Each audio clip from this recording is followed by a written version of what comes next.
You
want a chair?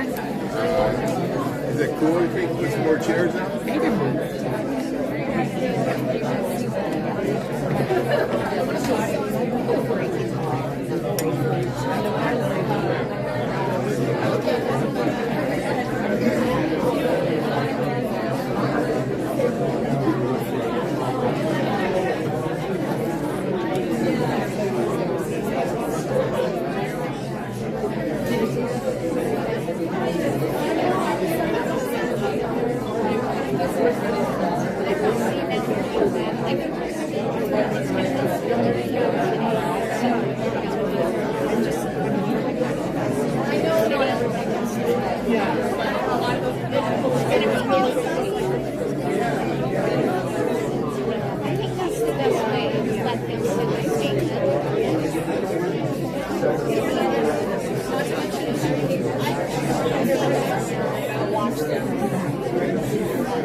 Do you want a chair, or I feel like I don't. I'm trying to get a view of that. I didn't know.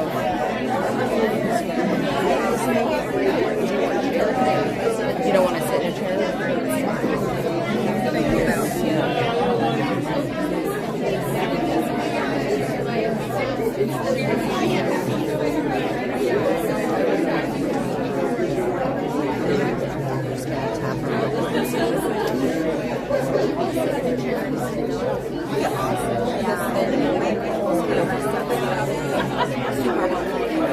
Maybe I'll just put it right here if that's okay.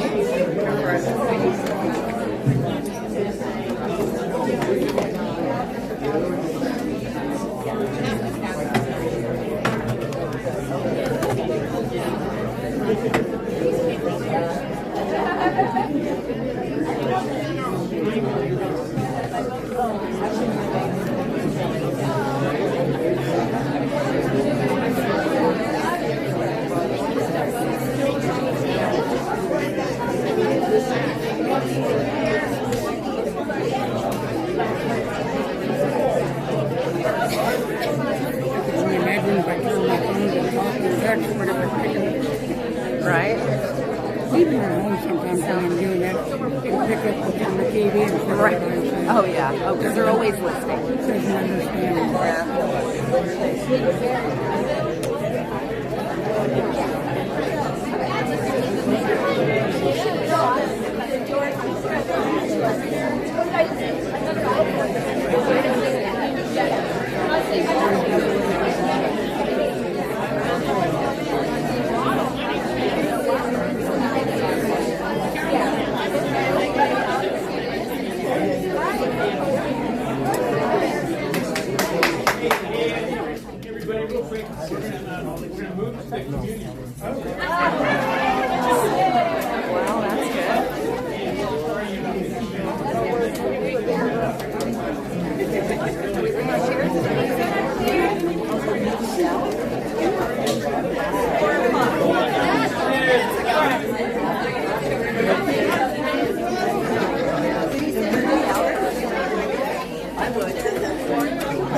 Are we supposed to take chairs?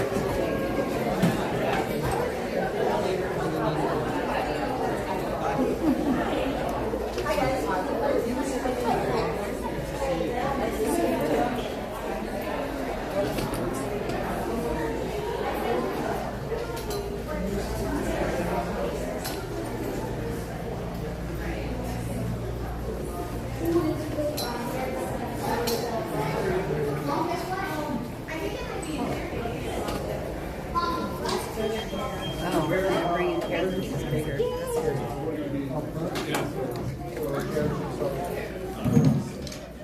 About halfway. About halfway. Okay. So like right here? Yeah, that'd be great. Thank you. This will be the front row, I guess? Oh, it's going this Yep. way. Yeah, we're gonna go this way. They're gonna be up there. Yeah, just grab a chair. And this is gonna be the front row. Yeah, yeah. Okay, maybe I can pull it out and grab it. Yeah, can you make a row right here?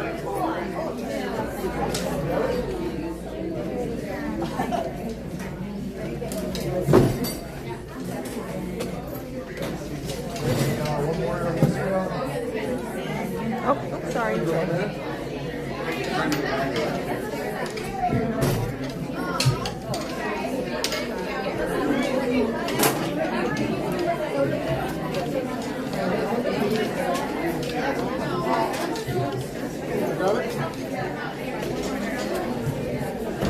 Two more. Get a row back there.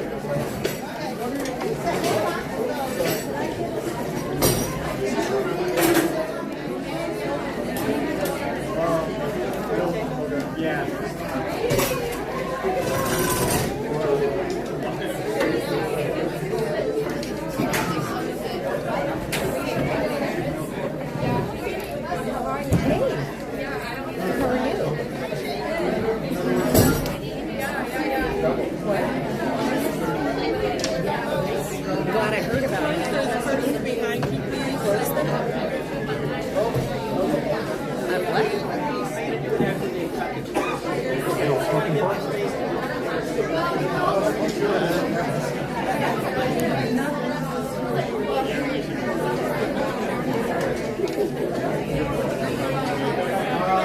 That's it for this row.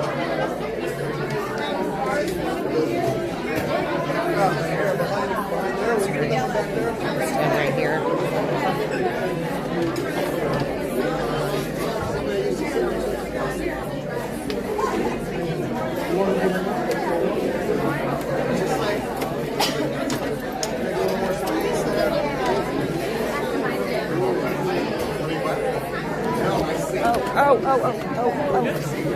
We're good now.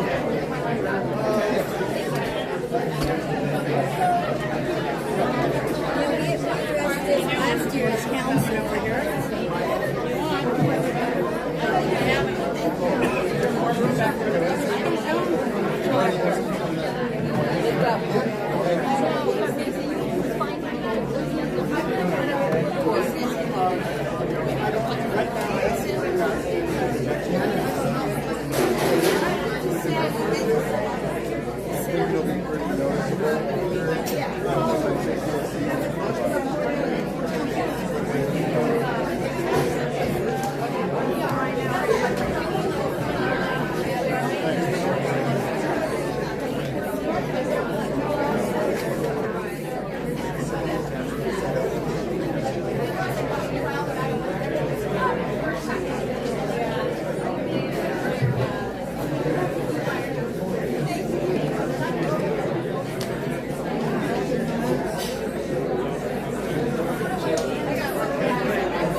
That's a little.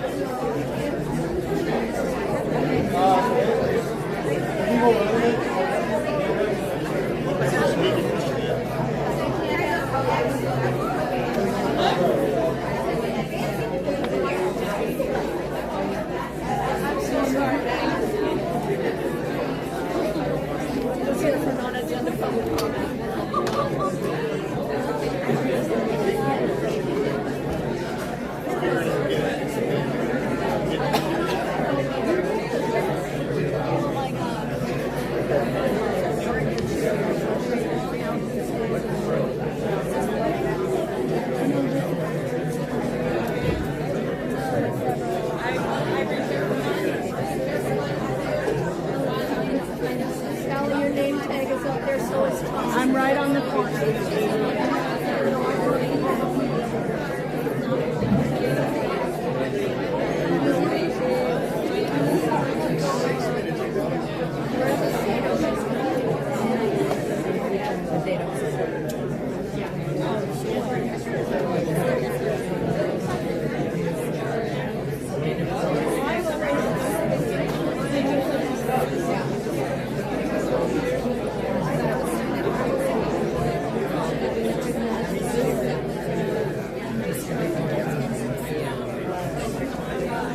Unless you might want to get closer.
In speaking in the meeting today, which I know is probably a lot of people, you will not have the opportunity to be randomly selected if you have not put your name on one of these lists.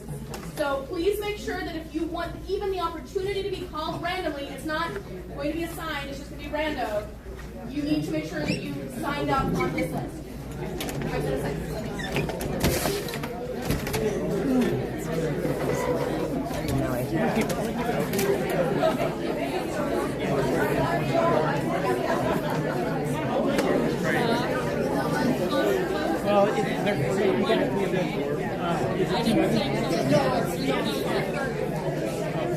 They're on the door. These don't close. They're like stationary.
Like environmental, like political.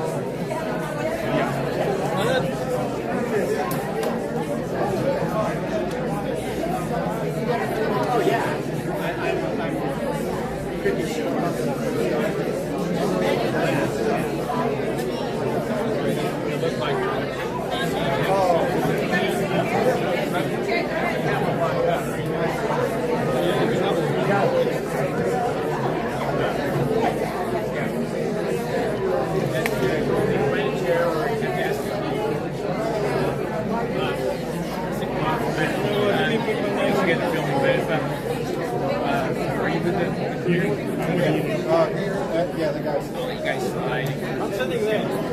Yeah, I'm just going by the library and the fire marshal.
Is there any way you can kind of move back to where you're in?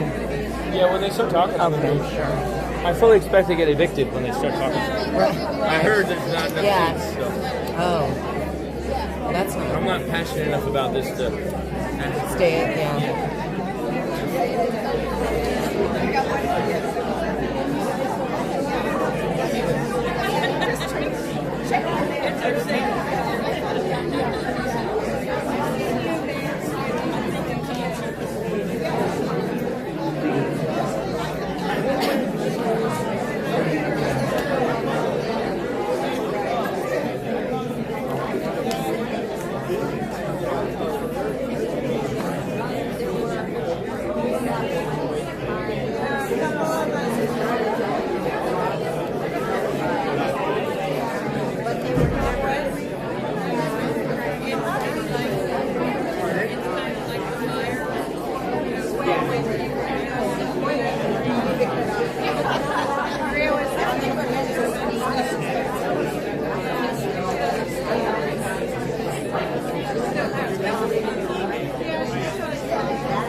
for anyone who has to leave.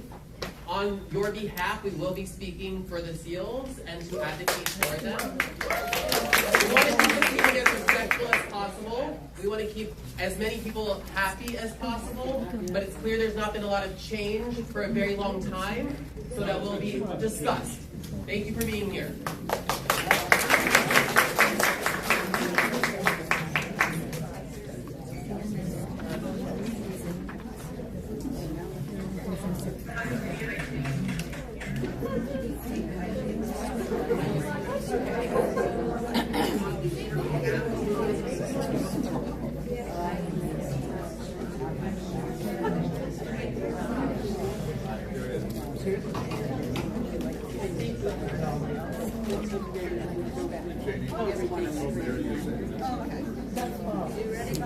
Yes, I think we got the for the fire code and library instructions. We get right at 100 people here. So I can make up right here. So. He's right here. Oh, you do? Oh, well, Bobby, if you can sit up here, I'm trying to get Mary to come. Mary, there. There, Mary. Mary. Okay, thank you for accommodating this delay. I think we're all safer, according to the library. My name is Ann Perot-Dines, and I'm the president of this No, we don't. organization. I will try and scream. I have It's the California law. a way to hear you, but I don't have a microphone, so I'll try and be loud. Thank you all for joining us tonight. I just want to articulate the fact that normally we meet with a very small group of people.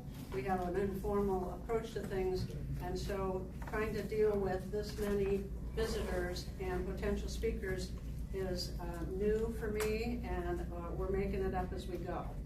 What we've decided to do as a little team up here is to use the sign-up sheet that you guys have signed to identify 15 people that will be invited to speak for 2 minutes.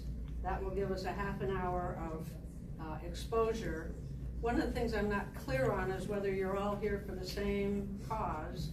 And what I've been told, what I've heard is that there's a groundswell of interest in closing the cove. Is that what most of you are here for? No.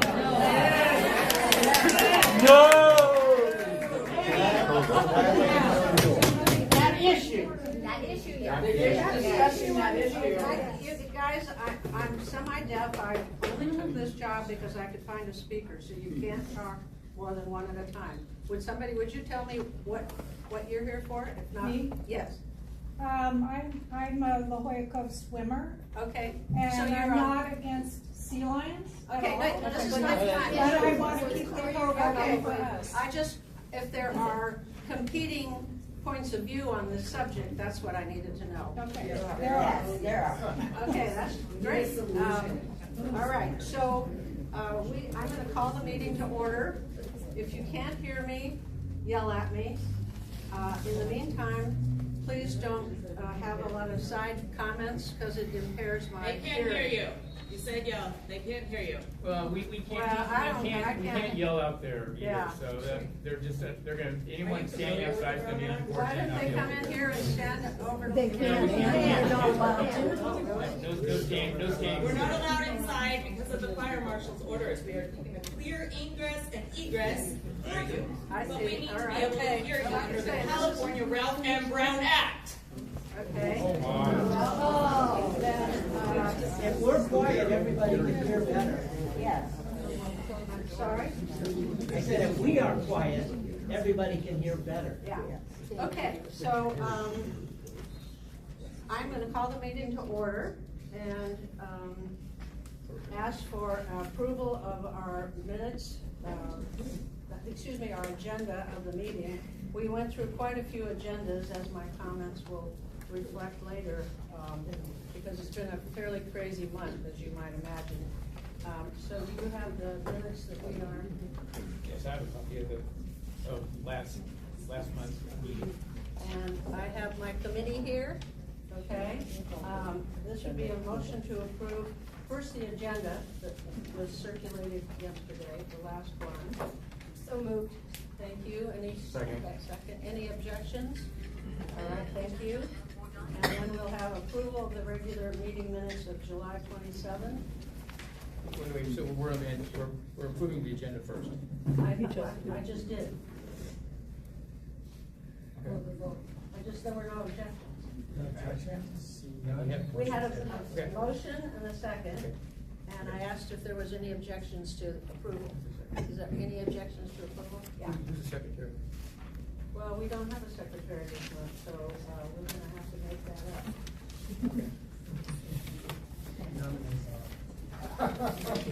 We probably should have an assistant secretary, but we don't.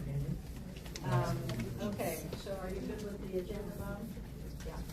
All right, then the minutes of the meeting of July 27th have been circulated to the board members. Are there any questions or concerns? Is there a motion to accept the minutes? Thank you.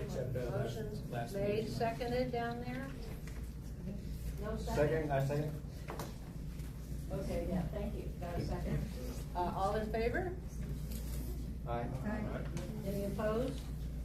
Okay. I wasn't here, so I would have to. Okay, so if we figure out how to take these minutes of this meeting. Oh, it's fine. We'll help it. Yeah, you might remind us, okay. And then we have the treasurer's financial report. Okay, I'll keep this brief. I emailed this information to the board earlier, and in the interest of time, I'll only point out the big news is that we opened a money market account, and so instead of getting 94 cents in interest every month, we last month got $364 in interest on 19 days, and next month, the full month will probably be about $600, and that's all I got to say about that. Thank you, Chad. My pleasure. Okay, thank you. Do I have a motion to accept the treasurer's report? Thank you. And a second. Any discussion, any objections, all in favor? Yes? Oh, that'd be great, Alexander, thanks. Yeah, it was made by Marie and seconded by Shona. Thank you. Okay, Councilmember Cava's assistant Joaquin is here. Probably the best thing to do would be, maybe where you are. Probably stand somewhere, so hopefully the greatest amount of people can hear me. I don't know if any of you can. We can hear you. Wonderful. That's over there. Yeah, I can hear you. All right, well, good afternoon, everybody. I'm Joaquin Quintero. I'm Council President of the Taos Community Representative serving La Jolla. A couple of things I want to touch on briefly. First, thank you all for making it out. It's lovely to see public engagement and engagement in our civic processes. I know there's a diversity of opinions about the matters that we're going to discuss today. I look forward to hearing about all of them. If anyone wants to have any side conversation, I would respect the fact that it's such a large group. I'll probably go outside to speak with you one-on-one if necessary. But I look forward to hearing the discussion and sharing this with Council President Cava and my team. A couple brief updates first. I know what we're all here to talk about will be El Nino events. Next winter, we expect a lot of rain. We expect heavy rains. And in preparation for that, the city of San Diego is calling on every person in San Diego to think about how they can prepare for a super El Nino event. So there's now a city website that you can look up. If you look up El Nino San Diego or City of San Diego, you will be able to find it. It has information on how to prepare, what you can do now, and what to expect in the coming months. So I encourage you all to visit that website so that you can better prepare, be prepared in advance, because while winter seems a long time away, it will be here sooner than we hope. In other matters, La Jolla Cove, there's going to be a robust discussion today. I won't get into anything here. I'll simply say that I appreciate everybody coming out. Council President's position on this is he does not support the closure of La Jolla Cove. However, he wants to see how we can facilitate human and animal access. So more work needs to be done. We've seen some implemented measures in the past couple months. That's been the new signage, placing cones on the stand when possible, and more. More does need to be done. We're currently exploring what rangers can do in addition to issuing verbal warnings with megaphone. So that will be work that will be ahead. For the sidewalk vending ordinance, I know we discussed that last month. Again, Council President is not a fan of returning to the Wild West, and we've seen since the recent court order that limits the city's ability to enforce sidewalk vending ordinance. The city continues to defend the sidewalk ordinance report. I don't have a firm date for when the next update will be available, but I will keep you all informed. So I'm happy to take any questions. I'll look to the president for how long you would like this to go. But happy to take any questions. Yes, Have they looked at different penalties for people for abusing the seal? Because they're not willing to close the code? Well, that's a great question. Part of the issue we're going to see is the various levels of government having different authorities. The Marine Mammal Protection Act is a federal law, and is enforced at the federal law. So the city can actually enforce that, but that's something to look into. And if it's not directly that specific, enforcing that specific piece of legislation, we're always having to explore different ways to do more enforcement in that. Is it true that law enforcement can't enforce federal laws if we know San Diego Police is working with us? Like they do federal stuff all the time. I won't accept that as an answer, and I don't think anyone else can accept that. Hey, excuse me 1 second. Let's have anything that's cove access or sea lines. Let's save those questions to Joaquin from when that topic comes up on the agenda. But let Joaquin address any other items that aren't on the agenda. Anything not on that agenda, not on the agenda specifically, or about the city more generally. Well, La Jolla, I'm just curious who has jurisdiction generally over La Jolla Code. Let's keep that to agenda. Also, who has jurisdiction over La Jolla Code? We're just gonna do it later. Okay. Okay, I've got a non-code issue. Would you mind sending us a PDF of the El Nino preparedness flyer that you handed out at the board meeting? We'll send that to Andrew as well. Yeah, if you can send it both of us, that'd be great. That's a very important issue that we should all be focused on as well. Thank you. Could you repeat one more time where we are in the process for the vendors that are outside? What's going on with that? That's also on our agenda. Yeah, the sidewalk vendors. That's item number 2. We'll be talking about that. So can we save that for the agenda item? Sorry, but I can't hear without my little microphone back at the back, which apparently is not possible today. Any other questions for Joaquin here? Non-sidewalk vending, non-sea line code. He's got a lot of info.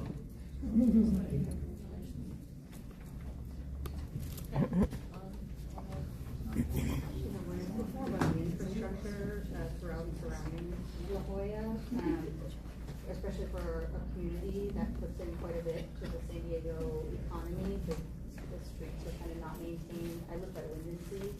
There's a rain gutter that I saw a child, a cat fall into the other day. I think I put in to get it done at 10 or 12 times.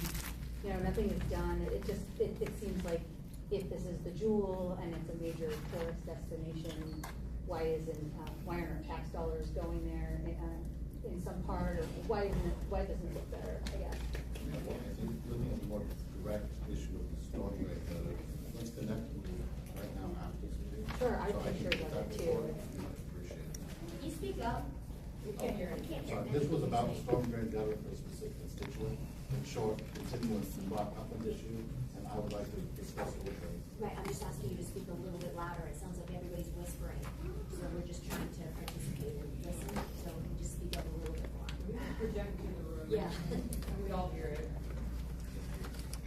I would like to suggest, and I will speak loudly, I love humanity and love the damn seals and the sea lions. And what we need to do is work together and come up with a That's workable on the agenda. situation. Obviously, government's not gonna do it, and this thing's not gonna do it.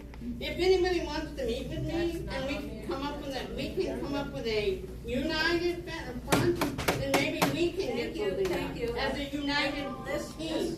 Because this is, there's too much anger in this room. And I'm sorry to interrupt you, but this is an opportunity to ask questions of Joaquin, and if your name comes up in the draw, you'll have an opportunity for your 2 minutes.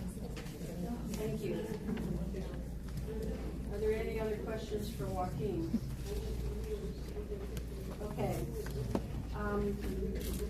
I prepared some thoughts. I have been a volunteer for this organization for 10 or 15 years, and over the last month, it's been really a challenge to try and field all the things that we're doing. So I wanted to make a few remarks in my president's comments, which are more philosophical than usual. These are completely my thoughts. They're not on behalf of Parks and Beaches. The board's mission, that's this board, is to preserve, protect, and enhance shoreline parks, beaches, and other recreational resources in the village area of La Jolla. My comments are provoked by the flurry of conditions which many members of this board have been inundated with this month. We spent time on how La Jolla Parks and Beaches should or could address the guano stench, which is permeating more of our homes and businesses, an unrepaired and long-standing decline in coastline infrastructure, such as the stairs at South Casa, the seat wall at La Jolla Cove, and the Belvederes. Proposed elimination of human use of the beach and the swimming areas of the cove. It's obviously why a lot of folks here are here, and we've spent a lot of time trying to be ready for you. We have dealt with a plan to repair the historic stairway at Whaleview Point, and actually that has some chance of succeeding. There have been discussions of restrictions on body surfers at Boomers Beach, and now we have the unregulated proliferation of vendors creating what looks like a flea market at our signature Scripps Park. It has lost its charm as a seaside oasis and will soon possibly turn into a dirt lot because of human foot traffic. Yesterday, I happened to walk by there, and there were at least 60 vendors doing business in Scripps Park. We will see how the various conversations on these subjects today go, but my personal view is even if we could agree on and advocate for policies to fairly regulate the conflicts between residents and legitimate visitors, pinniped advocates, and the corporations apparently driving sidewalk vending, it turns out that there literally is no federal, state, or local agency with the resources or priorities to enforce policies if adopted. I hope that Chaz will give you a report on this impressive chart that he's passed out, identifying the cognizant agencies at every level, none of whom seem to want anything to do with what I consider to be our problem, especially at La Jolla Cove. For about 100 years, since Ellen Browning Scripps invested in the future of La Jolla with things like a hospital, recreational facilities, schools, and the children's pool, La Jolla has been a place to enjoy scenery, the Pacific Ocean, and has been residence for people with and without wealth. Even today, it is only ranked 60 in the list of wealthiest zip codes because there's still quite a lot of very affordable housing stock here in La Jolla. This is a precious community.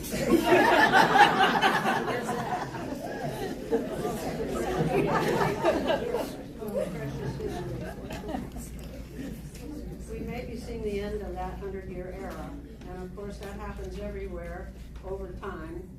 But if there's a way for La Jolla Parks and Beaches to postpone the demise of our parks and beaches in our once charming La Jolla, I hope that we can work together to accomplish that. We need folks to come together to fashion policies which respect the parks and beaches of La Jolla, and then pressure some segment of our many bureaucracies to enforce those policies. Right now, all of that seems to be in complete disarray, in my personal opinion. Thank you for coming tonight and participating in what hopefully would be a direction to come up with some shared solution. Thank you.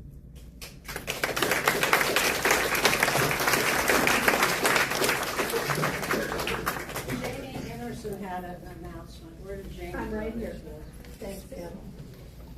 Good evening, everybody. I'm the chair of a group that puts together the CID maintenance and improvement projects that are needed in La Jolla every year. So I'm asking, and the 4 groups that put this together, La Jolla Community Planning Association, La Jolla Shores Association, of which I'm a member, La Jolla Parks and Beaches, and the Bird Rock Community Council. So I'm asking La Jolla Parks and Beaches and to have you put together a committee that will put forth the ideas that you all want included this year and have it voted on at your next meeting so we can get together as a group of the presidents and move it forward. I'm happy to say that the items that we have done for a number of years, Diane and Claudia and I started doing this group presentation. I was able to put those together on the request for the city for the 5-year looking forward of our CIP proposals, which was one of the few that was accepted on time by the city, and they were very pleased with it. We do have a number of items that keep repeating on there. However, interestingly enough, going through it, a number of the items are being ticked off the list because they're slowly but surely being funded. So don't quit, keep going. Thank you, Ann. Hey, Mary, can you pull those 2 blinds down, please? Sure. Oh, lower it down. Thank you. Okay, now we come to the non-agenda and public comment section of our meeting. As I think most of you know, we've decided that we can't possibly hear from all of you, so we are committed to selecting 15 of you to stand up and speak for 2 minutes. And if it ends up that I'm hearing more of one side versus the other, I will make an effort to have you guys pick somebody who can make the other case.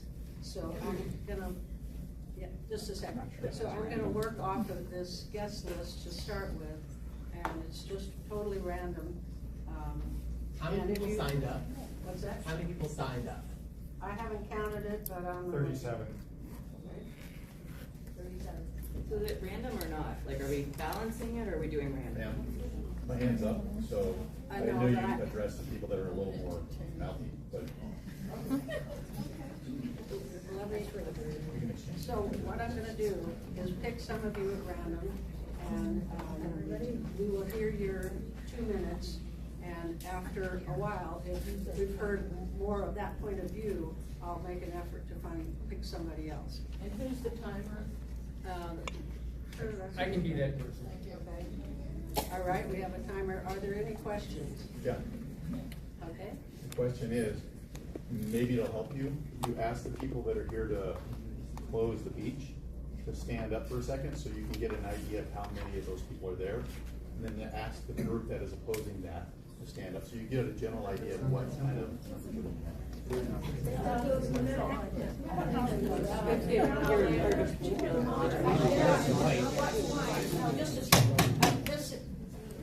This is a civilized meeting. I don't want it to turn into a yelling match. I want you to show respect for one another because there are a lot of points of view on this and there's some legitimacy to everything. So it's not just a black and white. What other question?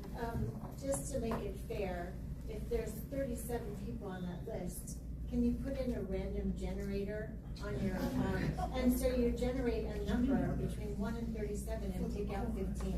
Because otherwise, how are you going to do that? How is it just a random? Because I don't know any of you. No.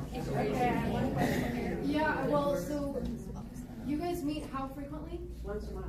Okay, so if people are here to speak and then they don't get an opportunity, they can come back next month and continue to share their thoughts on this, is that correct? I guess. This isn't our only Can't opportunity. stop them. Correct. Yeah, and Correct. it'll be on the agenda where they can speak at non-agenda comments. Every month, every month. That's right. And if you are here in support of the seals and the sea lions, I personally would really like to hear Cypress, who's a scientist and has a lot of facts on this, speak.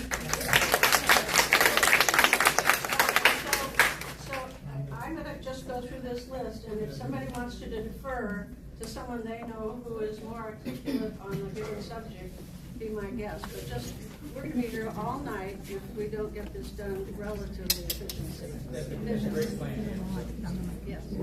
Where will be the place to make a comment if we're not able to speak during this meeting? Come back next month. Any other forum? Do you have an email? We can do it on our website. Yeah, we'll have parts of these. Yeah, you can always send comments to us. Are those recorded in some way?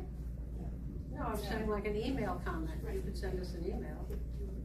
Let's just go. And copy Joaquin too, if you want, or your council member.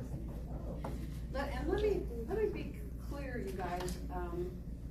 We are representatives of our community, and that's you.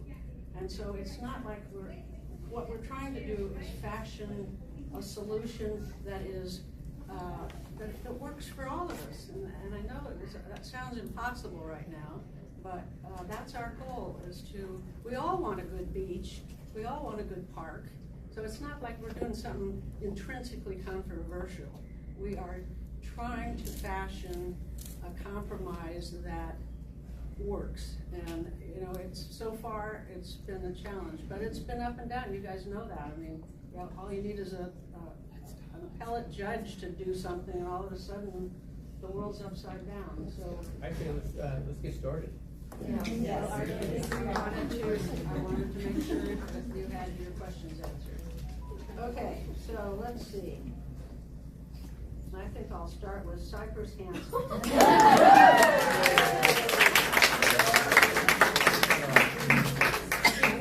And for everybody, I've got a camera going, and Cypress and everybody else that speaks. 2 minutes, please. Yeah. Okay, my name is Cypress Hanson. I'm a local naturalist. I run my own business, North Star Naturalist. I'm also a former marine biologist, and I formerly worked at the Natural History Museum. So this is a map showing the entire range of the California sea lion. So that's who I'm going to focus on today. This is the whole world, and this little bit of red right here is where they have evolved to live. That consists of 1% of all of the coastlines in the world.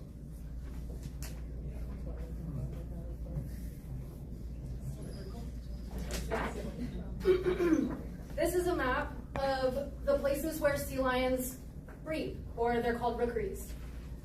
This is the whole west coast where they can live, and the red dots are where they breed. One of those places is in the United States, in Southern California, and the rest of them are in Baja California.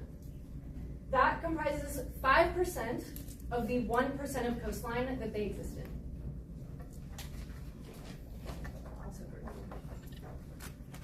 This is the coastline of San Diego County, and the red areas are state marine reserves. So those are areas that are afforded some of the highest levels of protection in the United States. They're called marine protected areas. And these are 17% of San Diego County's coastline, or about 22% of all of Southern California's coastline.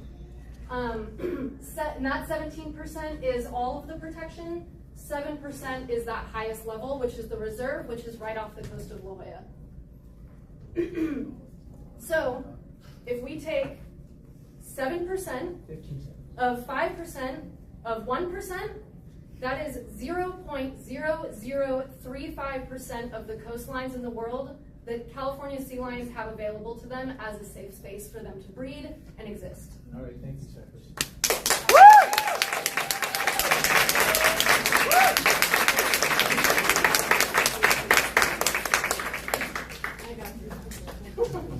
Okay, let me try Phil Watson.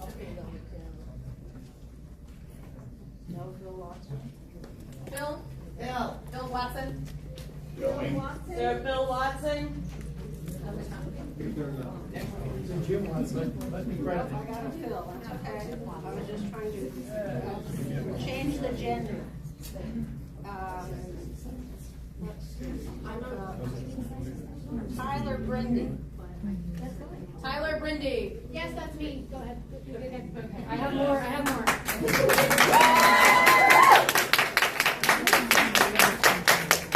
So before I was done, I wanted to share that this 0.0035% is something that we should be extremely proud of, because these animals are top predators. They're a major part of the ecosystem out here. And I think this is an incredible point of distinction for La Jolla. One thing I will point out is that if you look up California sea lions on Wikipedia, the header image is a photo taken in La Jolla. So that is a place where, that is something that makes this place visible and pretty unique, I think. So aside from the fact that sea lions have very little space left for them, I also brought some pretty cool images of some fossils. So this is a tooth. This is a vertebra, like from the neck. And this is the sagittal crest, which is that piece of the skull that makes male sea lions look kind of funny on their big foreheads. All three of these bones were discovered at, what is it, 1245 Coast Boulevard. That address is directly above La Jolla Cove. These bones are 80,000 years old, and they are the same exact species that exists today. 80,000 years. That's before any of you were here. That's before any of the indigenous people in California were here. That's before any of you were swimming. I know a lot of you say you've been swimming since 1979. Guess what? They've been here longer. They belong. They should not be removed. They should not be scared of. And they should not be harassed by tourists and locals alike. I think we should be proud that they're here. I think we should be proud that they make this place so valuable, and we should be proud that they are what is attracting so many of the tourists that come here. Many of them want to see the sea lions. I can attest to that with my own eyes. Save the seals!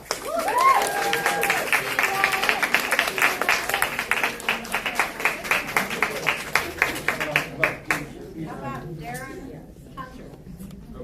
Darren Hunter. Yeah. My name's Darren Hunter. Sure. My name's Darren Hunter. I represent a group called Kelp Restoration La Jolla. We're working on a kelp restoration project at the Cove. We're trying to get permits to do the work. And we've just been listening to the argument that people want to close it down completely, people want to keep it open completely. And I don't really have a problem with the beach being closed or open, but we need access to the water to do the work that we need to do. Kelp forests have been declining for a while. We've lost about 95% total. It provides habitat for 800 different species. It helps protect us from coastal erosion. There are a lot of really good reasons why we should be taking better care of it. I totally support your cause and the seals and any other marine life for that matter. But I would just insist that we keep water access and exit open for it's not really causing a problem, I don't think. I think the people on the beach are causing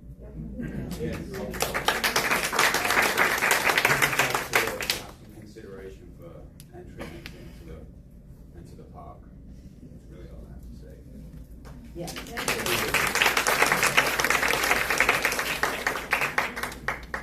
Okay, how about Philip Janison? Philip Janison? I think it's Philip Linson. Linson, sorry. Hate to say it. It's unreadable, I'm sorry. It's unreadable. My handwriting's unreadable. Okay, I belong to the 1% of the population of San Diego as a whole. 0.0001% of the people is in La Jolla, maybe? I don't know. But I'm a swimmer. And I can tell you that La Jolla Cove has been a swimming zone for I don't know how long, We have the quarter mile, we have the half mile, and we all swim there. And there's a lot of people here who are as healthy as they are simply because they swim either every day or at least 3 times a day. I know you do it all the way through the winter. The sea lions have never interrupted a swimmer that I've seen. I've swam there a lot. I've never seen them. They might come near us, but they just ignore us.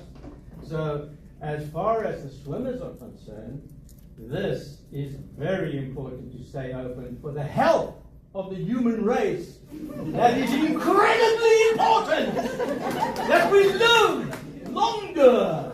And that is important. And they say that the lawyer code should stay open for the swimmers and the people that use that on a daily basis, a monthly basis, a weekly basis, whatever it is. Thank you.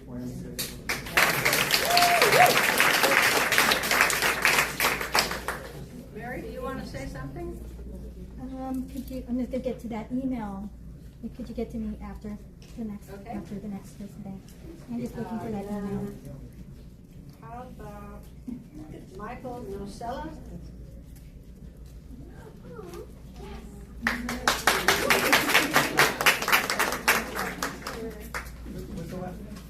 Nocella.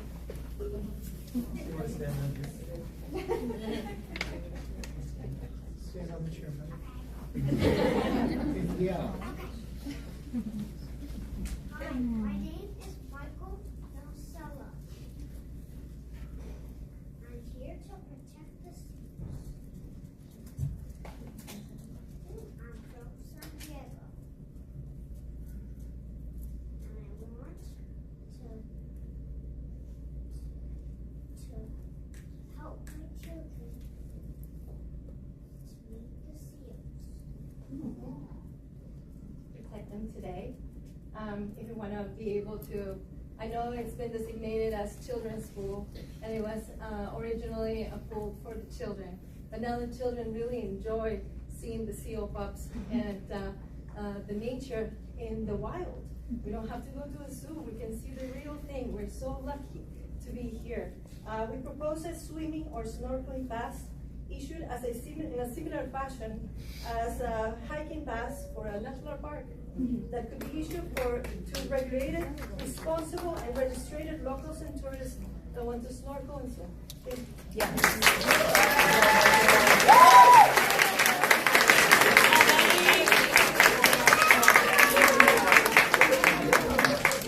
How about Penelope Nagel?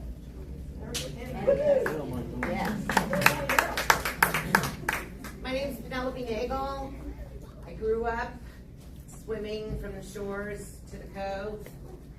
I'm a La Jolla High graduate. I went to SDSU, and I'm a daily La Jolla Cove swimmer. We love the sea lions. We don't have a problem with the sea lions. We're not sure why anybody thinks that the swimmers don't like the sea lions. As a kid growing up here, what I can tell you is that it was rare to see a seal or a sea lion. We were excited. We used to sneak off and go down to Scripps, to the aquarium that was by the beach at the time, and go visit the seals and the sea lions because we just didn't see them. And what's happened is their numbers have recovered, you're right. And I'm friends with the guy that wrote well, he's dead now, that wrote the Marine Mammal Protection Act. I get it, we love them. But the thing is that SeaWorld came in and started habituating the animals to go to the cove and to go to the children's pool. And that's a problem. So we have interfered with their natural cycle. I understand you have a skeleton that says they were here a long time ago. They're California sea lions. They were everywhere and predators came in. So what we need to do is we need to restore this. We've closed off things. We've closed off some of the cliffs so that the cormorants have come in. They've created a new problem. Now we've got the guano problem because we've been over managing our resources, and the job of this committee is to manage our resources. And right now, we've allowed people to come in and give false numbers. Right now in an El Nino, it's stated, according to NOAA, that 50 to 70% of the pups are going to die from starvation. And keeping them in the cove and keeping their parents instead of going offshore is not helping them. So I think we need a little more science behind our decisions. I work in sustainability. I get that there's many prongs to what we do. Are you in about 2 minutes? I work in sustainability. Wait. We let you talk. Let us talk. So in summation, we'd like for you guys to vote to keep the cove open. Let's find other ways to stop the overpopulation, because right now we've got too many.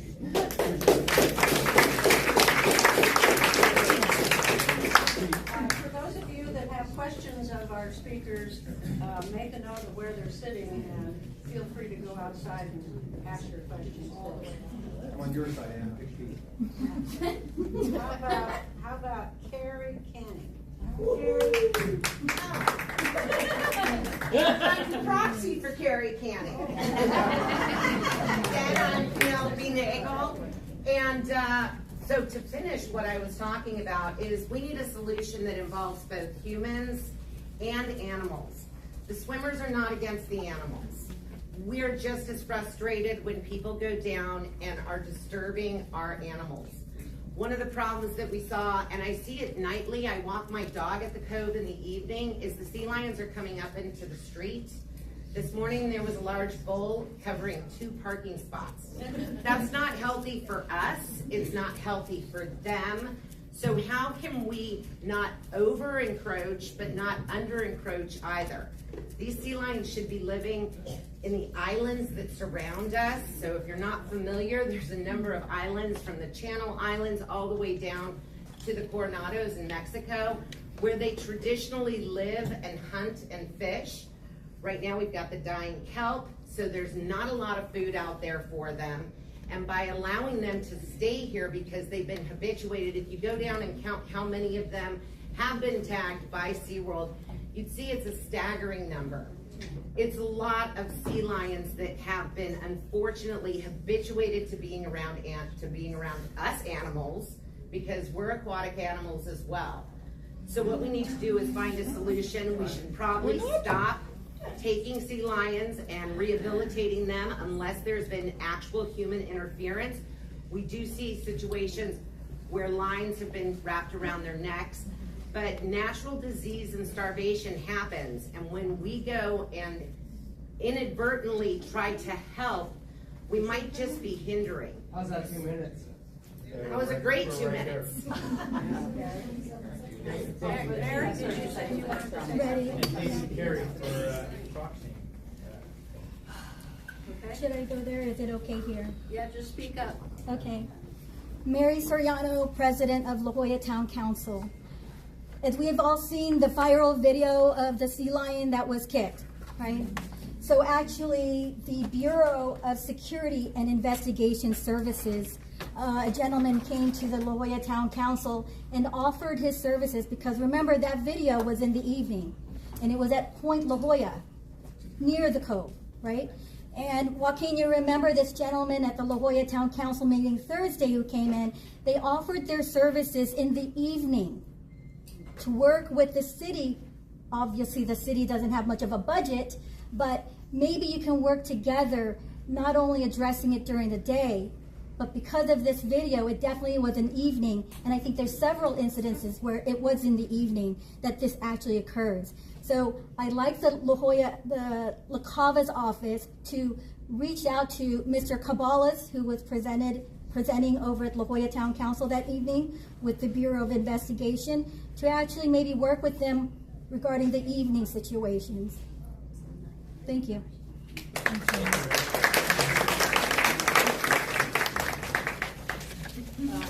How about Doug Manette? Oh. I'd like to see the La Jolla Cove kept open. I'd like to point out that shared use has been happening there for 1 million years or more. Sharks, other fish, other predators, seabirds, and all kinds of things have been sharing the cove. They can share it with people also. So the sea lions have always been sharing the cove. I'd like to talk about the Coastal Act in California. It was passed on Prop 20 in 1972. The California Coastal Act of 1979 cemented that. It works hard to ensure public access to California's beaches. And in fact, there have been a lot of lawsuits making sure that the public have access to beaches, including private beaches in Laguna, Malibu, Half Moon Bay, and Hollister Ranch. There's no reason that sea lions should keep the American and California people off of the beaches in California.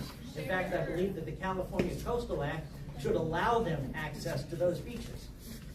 Some limit on the use of the coastal resources is appropriate. In fact, the vendors are clearly overstepping the bounds of what normal use should allow. And what I'd also like to do is I'd like to see decisions based on science and fact, which is publications and real data. It's not the opinion of a scientist, it's the actual published data and published studies that they've done.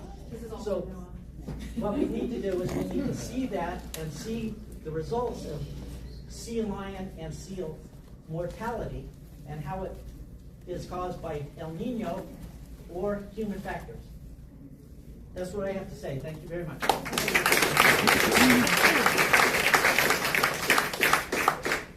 How about Ivy Warner? Yeah, thank you, Joe. Just do it from there. Don't worry. Okay. Can everyone hear me? Okay. All right.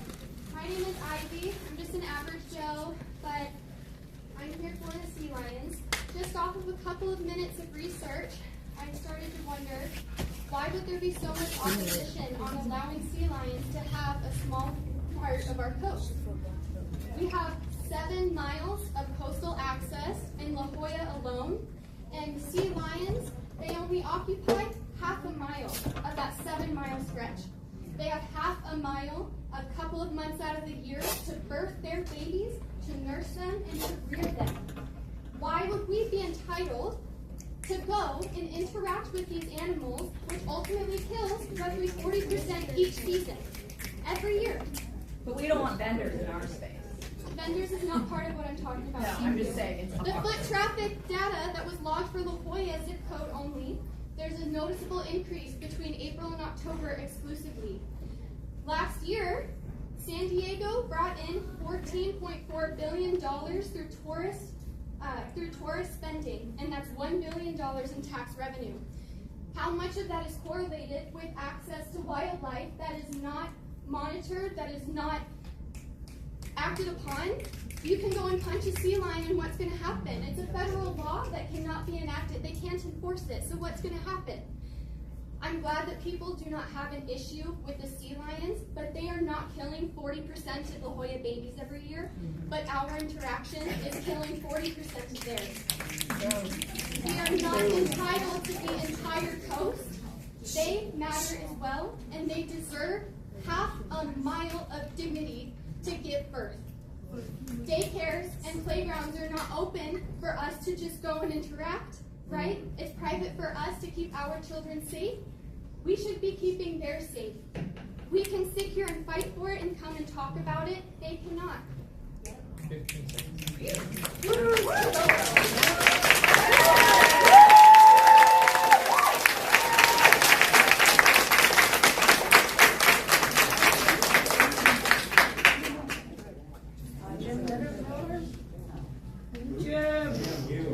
Jim. There you are. Oh, boy, I was hoping you wouldn't call on me. Well, you can defer to someone else. I actually, I don't have any deep and meaningful scientific statistics. Can you speak louder? Not much, thank you. First of all, I'm a swimmer, and all the swimmers I know love the sea lions.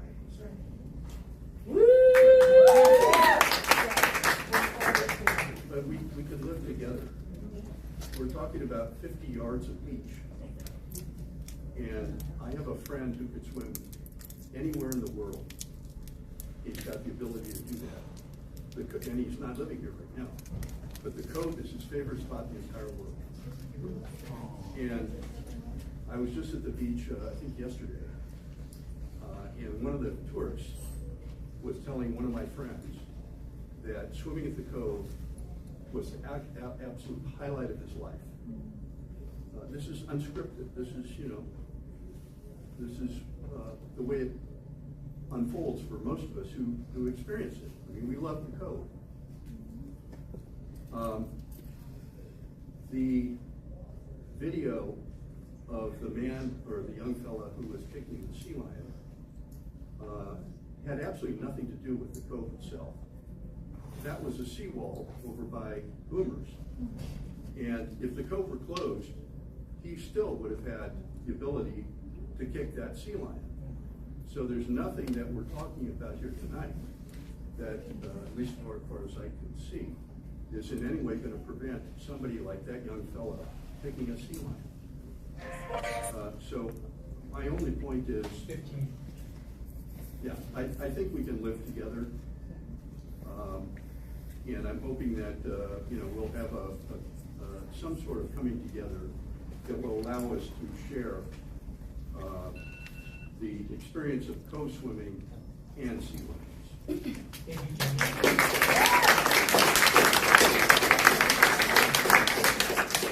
Is anybody going to address the tourists that come in and surround the seals and sea lions? It's not the swimmers, it's not the tourists. Can someone please bring that up? Would you please pull yourself together? No, I won't. If we're going to reserve... We're not trying to ban swimmers, or we're not trying to ban seals. The real Listen, this is an exchange of views. And if you can't handle that, you need to go cool off. Okay, let's see. How about somebody named Pete? Yes.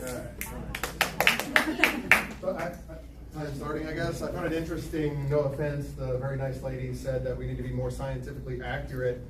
As she said that we are aquatic animals, primates are classified scientifically as terrestrial animals. Very quick speech, my name is Pete. I run the True Cost Project, a nonprofit here in San Diego. Ridgeland Farms was the second largest research dog breeder in the country. It bred beagle puppies, thousands of them for laboratories. Some of you might have seen this on the news. Beagles because they're gentle and they don't fight back. A former employee testified under oath about the dogs with a common eyelid condition. Workers pinned these puppies down and cut the glands out with scissors. She would thrash, he would thrash, and they would scream, and they would throw them back in the cage. A judge found probable cause for felony animal cruelty, 311 documented violations. Ridgeland was never charged.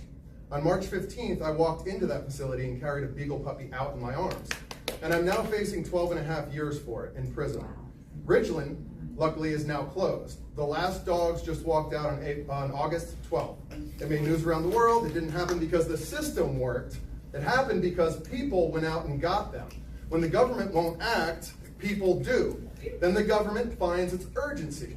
Same pattern here. 43% of pups at the Cove died this year. At Point La Jolla, which the city closed, only 6%. The city is not confused about what works. It closed one beach and left the other open, 300 yards away. 17 of California's 18 rookeries closed during pupping season. We are the exception, and we have the bodies to show for it.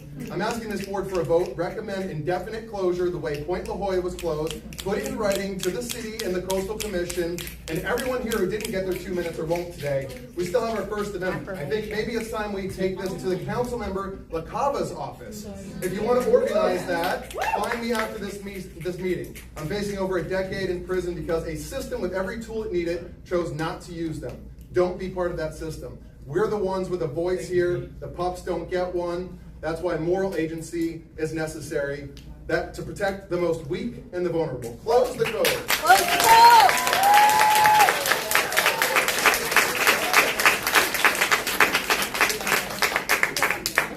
How about Stacy Willis? Daisy, that's me. So what I don't have is a bunch of science, and I don't have a bunch of information that I've studied on, but I live here. And what's not charming is the community that comes out to protect the sea lions. We are trying our best. We end up out there getting in altercations with tourists. People are not learning in other places to be kind. They're not learning to take care of them. Everyone here, I don't care what you do, if you're a swimmer, scuba diver, whatever, scientist, we are all here to protect them, but we can't do it by ourselves. I've sat there and gotten into arguments with rangers who have been hired to go out there and protect them. He told me I was part of the problem because I went at a dad for showing his child how to charge at a sea lion. I have fought them. That's not charming. Your town, our town, has lost its charm because we are racking our brains every day how to do it by ourselves, but we can't do it by ourselves. But we're trying our hardest, and we love it, and we want them to be here. I stopped going to the Cove because I can't watch it anymore. I had to stand by a sea lion who was seriously injured from, I don't know what, maybe a bite from a shark it looked like. I sat there and stood vigil because she couldn't move, and tourists are coming up and taking pictures and getting their children next to that. They don't care like we care. And so we are just asking for some sort of accountability for people coming here and doing this. We are trying to fight the fight, and we're just asking for help to hold accountability. Those people who are kicking, it happens at night. I've seen rocks thrown, I've seen a beer can thrown. This is not on film, but this has been going on for years. And if you want the charm back, you have to do something about these animals. They bring money in, they bring a ton of money in. They've become commodities to this town. Once an animal becomes a commodity, it becomes about money and no one cares anymore. If the people are still gonna come, they want to see this. Thank you, Stacey. Thank you. Thank you.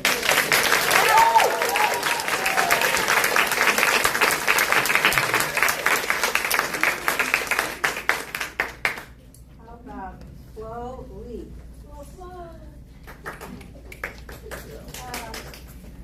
Hi guys, I'm Flo. I'm with Darren. We are with Kelp Restoration La Jolla. We're starting on our nonprofit. I wanted to say I fell in love with the Cove because of the sea lions. They are dogs. They look like my chocolate labs. They come up to me underwater, and the puppies will bite my fingers, nibble on them, like they're just one of my fluffy puppies. I adore them, and they love human interaction. But when you sit, Eric Fletcher, where is he?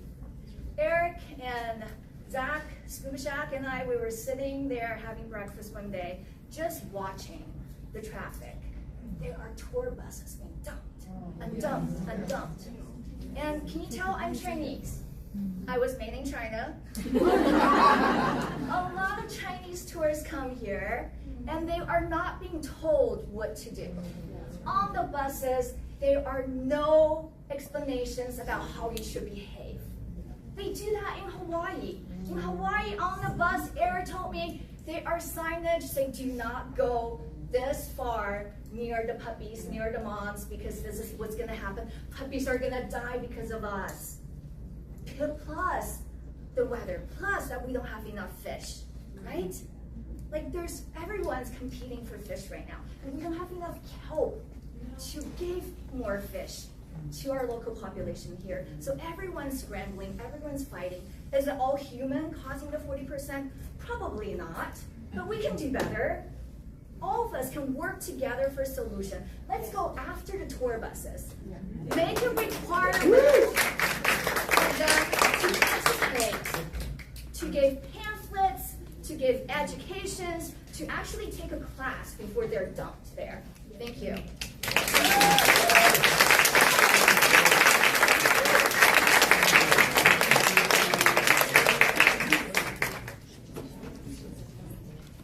Okay, by my count, this will be the last person I call on. How about,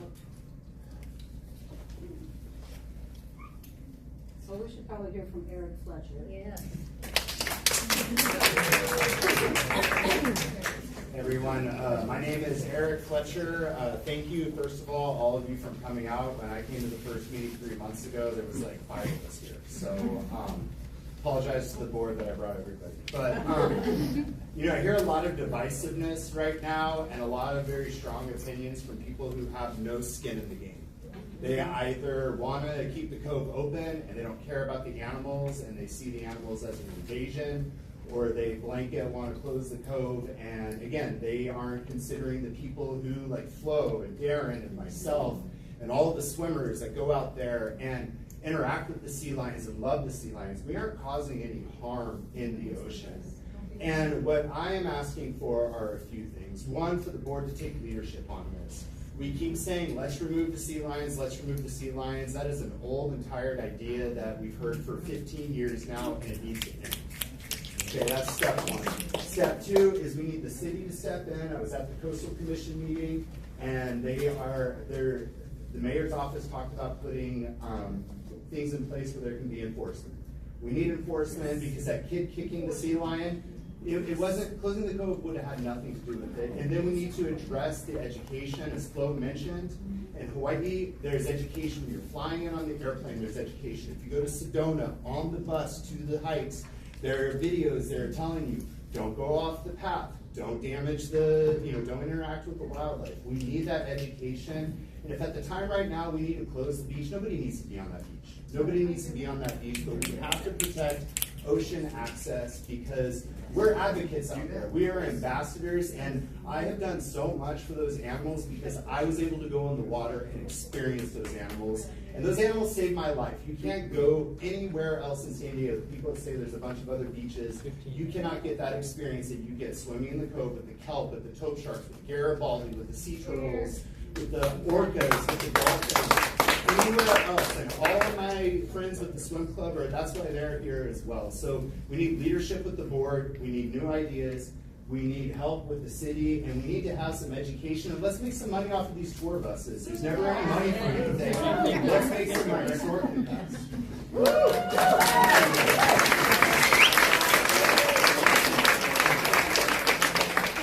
Somehow I successfully called on people on both sides of the sea lion habitat issue. So I hope you feel like there's been enough voicing of pros and cons on that subject. Is there anything else besides that subject that anyone came to provide a public comment about? I don't believe you.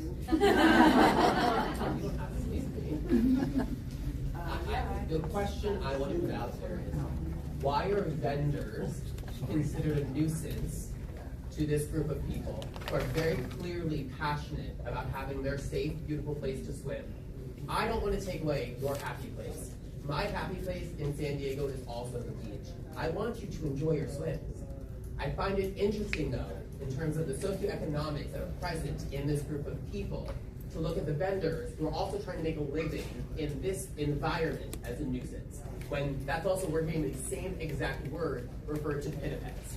That's interesting to me. We can have that conversation next month, because that's a whole other Thank you. And I have pretty strong feelings about that. Okay, so vendors we're gonna not deal with that tonight. There's not much we can do about it, unfortunately. Oh, it is agenda item number 2. Oh, that's true, there is something. Okay, well, we'll talk about that when it comes up. You've already had it. I haven't said a word. Yeah. I haven't said a word. I'm sorry, you're There's a lot of bald guys in the room. Also, what I want to say, and I'm absolutely sincere with it, is thank you to all of you volunteers on the board, because you got a thankless job, and it's a lot of pressure. I live up in Carlsbad, and I've been involved in a lot of the political stuff there over the years. It's a very thankless job, but I, as an outsider, appreciate what you're trying to pull together. And for all the people speaking up today, as being in your shoes many times, thank you, because this is what it takes to make things come together. But I really applaud your leadership.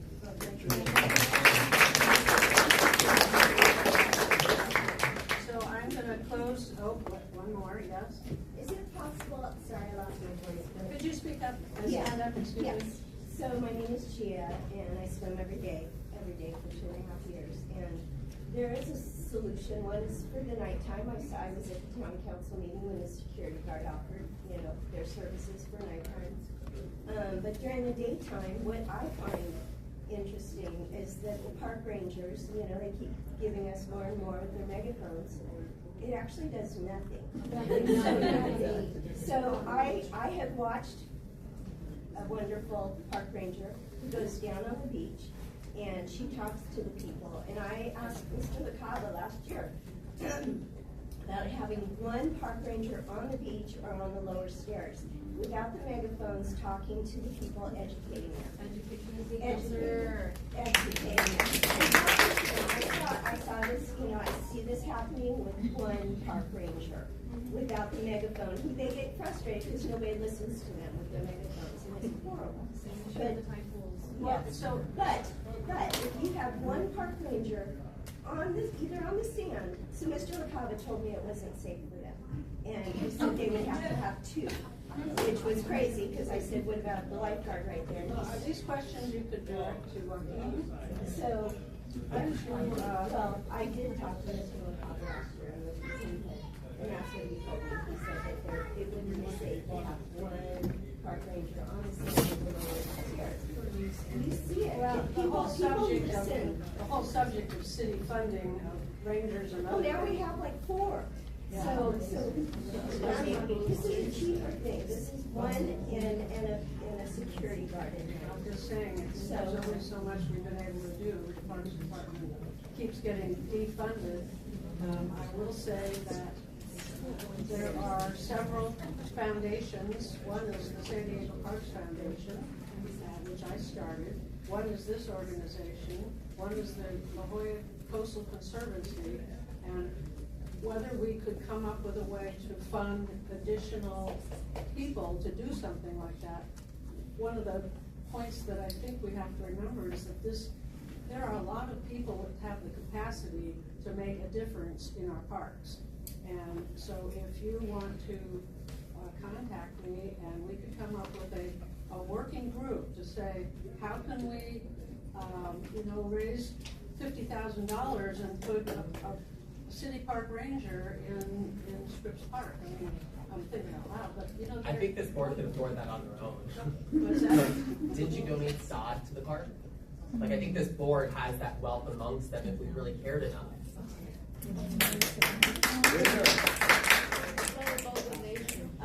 So anyway, I would encourage people to think about ways that we can individually help. Yes. I just have a comment about, Torrey Pines has a volunteer staff that they have that does education. The Torrey Pines Conservancy? I don't know who is at the staff. There's the state park up in the state park. So is there something like that that could be done at La Jolla where there's volunteers that are actually there and present? So there doesn't have to have any funding behind it. Well, that's what the Seal Society does, but they have zero ability to enforce violations. But they can be on the beach. They're out there. They're out there. The Seal Society is out there. Well, again, this is a relatively new crisis. It's all falling apart. It's relatively new to our group. It hasn't been part of our agenda. And all I'm trying to say is that if there is a way that we could convene some working groups that would be able to come up with some compromises or whatever the answer is, you should contact us. I got an idea, right? If I roll through a stop sign or a red light or speeding, someone's gonna give me a ticket. That's enforcement, right? If something gets too close to breaking a federal law, those sea lines on that beach, you give them a ticket. Make that money off those tickets. It's always about money. Right? So, see Gloria, I mean, we can go talk to city council, there's money for this. May not come out of the La Jolla Parks and Recreation budget, but there's a way to do it. We have to enforce it. Why you can do it, we can do it. I'm sorry. I think this is breaking down. We have now shared a lot of good information, good points of view, and I would like to move on. The next thing on our agenda does involve the code. So if you have questions afterwards, you can reach us on our website. You can come up and talk to me. Don't yell at me, don't be respectful. But we're here, as this gentleman said, we're trying to do a good job. That's all we're trying to do. Okay. Bob? Thank Yeah, we're on, again, now we're going to get, agenda item Yeah. number 1, which is that Kurt and Chaz talking about the La Jolla Cove access. Okay. And Kurt and I agreed that I would do it. Could you guys speak a little louder again? I'm Chaz, and before I begin the actual agenda item, I want to point out a couple of things. One, I passed out this matrix that talks about who has jurisdiction, who does what, and so forth. And the notion that the park rangers can go down there and write tickets. Right now, that can't happen because their jurisdiction does not go beyond the mean high tide line. Their jurisdiction means they can't go to the sand, basically. The Marine Mammal Protection Act is a federal law enforced by a federal agency, which is NOAA, who has told me, the guy's name is Chris Yates, has told me, we are not going to enforce anything at the cove. We have bigger fish to fry. We've got 4 resources in the state of California. Not only are we not going to enforce anything, we're not even going to opine on it. So this notion that, oh, the park rangers can write tickets, it's not that simple. I'll leave it at that. And the second thing I want to say is Do you have that that in writing, what Chris Yates said? it was a phone conversation. I'd love to bring that up with him. Sure, go ahead. And the second thing is just to let you know about some of the things we've discussed today. About a year ago, almost exactly a year ago, this group formed a working group to address the friction at the cove. We involved representatives from the Sierra Club, from the Merchants Association, from Scripps Institution of Oceanography, swimmers, basically every stakeholder we could think of, and we came up with 5 suggestions which we delivered to Joe LaCava. Those suggestions were creating a viewing area where people can view the sea lions, which is not on the sand, that's 1. 2, create a script to read on the tour buses in the native tongue of whoever's on the tour bus about here's how you behave with the animals. 3 was better signage. 4 was enabling the park rangers to write tickets, which they can't do now. And the final thing was physical deterrence in accordance with NOAA acceptable practices and so forth. We delivered that to Joe LaCava in July of last year. Andy Field, Director of Parks and Rec, delivered that to the California Coastal Commission on December 17th of the same year. And the only change that has come about so far has been the bull farms. So just so you know, what we discussed are not new, and they're not new to us, and we have presented these items to Joe LaCava. They've been presented to the California Coastal Commission, and so this is not new stuff, and I know it's difficult. That said, sorry for the delay, but I'll move to our agenda item, which is a resolution that mainly Kurt and I have put together about dealing with the situation at the cove. I don't know if you can read this. We can put it on the website if it's not there already. But the basic idea is that we all, I think, know that the people causing the friction between, people in Painted Heads is basically tourists. The people who are using the cove as swimmers, divers, scuba, snorkelers, etc., they're not the problem. And so I'm not going to read this whole thing, but our proposal is the following. 1, don't close the cove. And closing the cove means different things, but don't close the cove. Second thing is close the, I call them the north stairs, some people call them the west stairs, but the stairs not near the lifeguard station. Close those stairs during pumping season, and in general, the only people allowed down to the cove should be people who are swimmers or snorkelers or divers. So, the thing that is appealing about this proposal is that it has a precedent. It's basically in place at Boomer Beach right now. That's one thing that's attractive about it. Second thing is it costs basically nothing to implement. It doesn't require any California Coastal Commission special use permit or anything like that. It's been done. I believe it would be effective, and it's simple.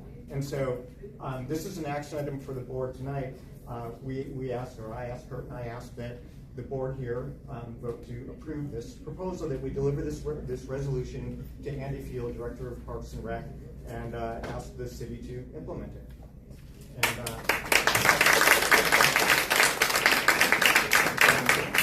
questions, comments, I'm concerns? here to enforce. So, I second. Oh, well, we're not there yet. Well, Sounded like you were. well, except do I answer questions for you? No, Oh, okay. You want a motion and a second on Dan did So I second it. Yeah, we first typically do comments from the directors, correct? No, we put a motion on the floor. We have that, we have a second. So now it's open for So now it's discussion. open for Whether Chad wants to lead it. So, two more questions, comments, I have no question, comments, or concern. I think we should just adopt it and roll with it. I have one question. I think we're ready to proceed. Yeah, I Well, think I have a question. You have a question? Are there any other questions? Other than- How's it get enforced? Pardon me? How does it get enforced? For like if snorkeling and scuba divers are the only ones down there, is there a guard there? Like is there a police officer? And if Well, you change the La Jolla law, The you same, can write tickets. the same way that it's enforced at Boomer Beach, How is that? by rangers. Yeah, the Rangers. Do they have the can ability to actually- give tickets? If we have signage that says water persons only, the Rangers can actually do something because it's within their jurisdiction. Top of the stairs where we have jurisdiction, where the Rangers have jurisdiction. So the Rangers could actually write tickets for people that go down the stairs and they're not truthful about what they're doing, and they go down the stairs and they go harass the sea lions. Then the Rangers could then write And that's only from 9 to 5, Monday to Friday? We have Rangers down there from 9 to 5. That's where the Rangers are. But not weekends. Bob, if you Okay, have does the board have any more questions? Well, I do, your comment. I mean, in general, I like what you wrote here. I perhaps suggest verbiage that, talks out or points to no tourists allowed there, or Well, it kind the of goes back to tourists her like question. swimmers. Yeah, well, okay, or I guess, call them shooties, or just people that aren't down there to snorkel, swim, water access. If you don't have a mask, snorkel, goggles. It does specifically say restricted to swimmers, snorkelers, and divers. So again, kind of raise the question, how is it gonna be addressed, or how is it gonna be enforced, or what actions are gonna be taken? Again, I like that general idea of the policy, just curious what, actions you might be suggesting. I'm just thinking that Probably better than nothing. if we can enforce it the same, or San Diego can enforce it the same way they do it Boomer Beach. I'm not really in a position of, dictating how enforcement should be done. I leave it to Joe Calva and those people. If we have clear instructions and we have a ranger at the top of the stairs, I believe we can have enforcement there. When people understand, that's very clear. If you're not going in the water, you're not going down the stairs. It's pretty cut and dry. The enforcement is easy. Yeah. But if you have a child and you're a parent, I'm just curious, what would you do if the child wants to go swimming, but mom says, I don't want to go swimming? You're gonna send her up, the child can't swim? Yeah, we can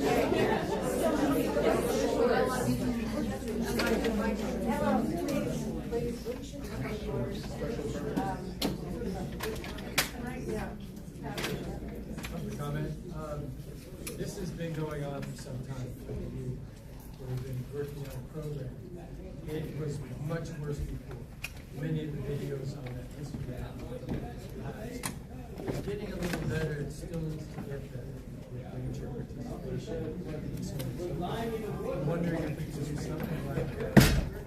Because it is getting better. It could be enacted if the current actions by the Rangers, SEAL Society, and others to maintain the distance and protect the sea lions is not successful, then move forward with restricting the code to swimmers, divers, and people entering the community. Yeah, we're going to comment as well, right? Yeah, no, I want it from Florida. We've heard from a lot of these people. I just want to say. Yeah, but you have to allow public comment. We're gonna jump in the rest of it. We didn't see thoughts in here, but I just think it's going to encourage the benefits from this area. And someone pointed out in the audience, what about a family? Because I've heard from the public, from different people that their child learned to snorkel at the pool, or even at children's schools. But if we're not gonna allow families to be down there. Just during public. I mean, the ones that, if they're just down there to look at the animals, okay, they shouldn't be down there. But if we're using the beach and snorkeling, go swimming or whatever, I think that's fine. So I think that's what I think. Well, no, it says, you know, you have to go into the water, and what if you sit on the beach? No.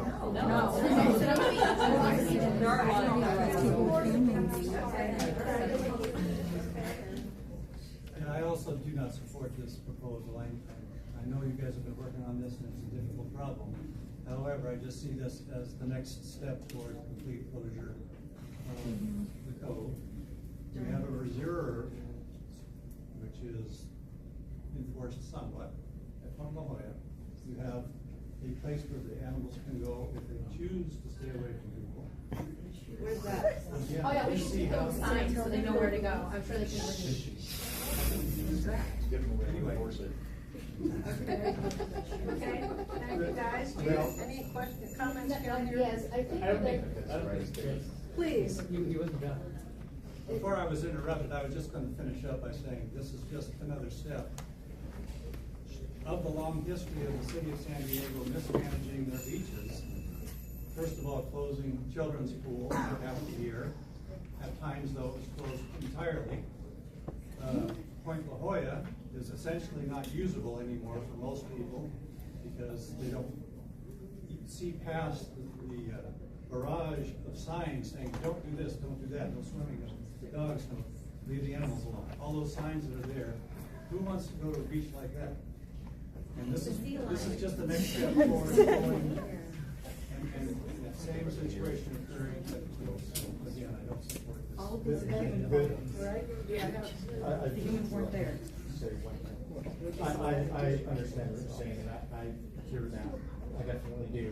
And our point of view, when I say our, I mean Kurt, my point of view is that given the alternative between complete closure versus keeping some sort of access, because I feel that the threat is imminent of completely closing the code, and I think that some action needs to be taken to take the pressure off and to make some sort of accommodation that keeps everybody happy to the extent possible. This is not, I'm not totally happy with this, and probably the people who want to close the code are not totally happy with it either. But given a proposal like this versus closing the code, totally, I would take this.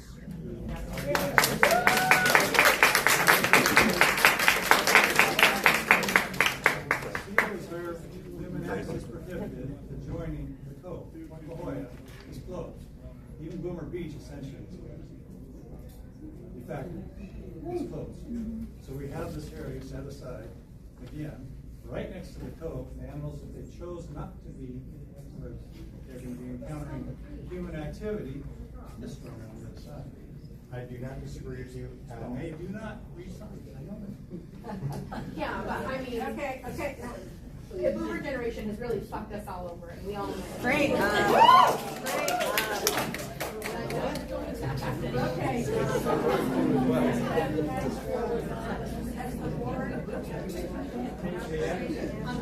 May I add one more comment?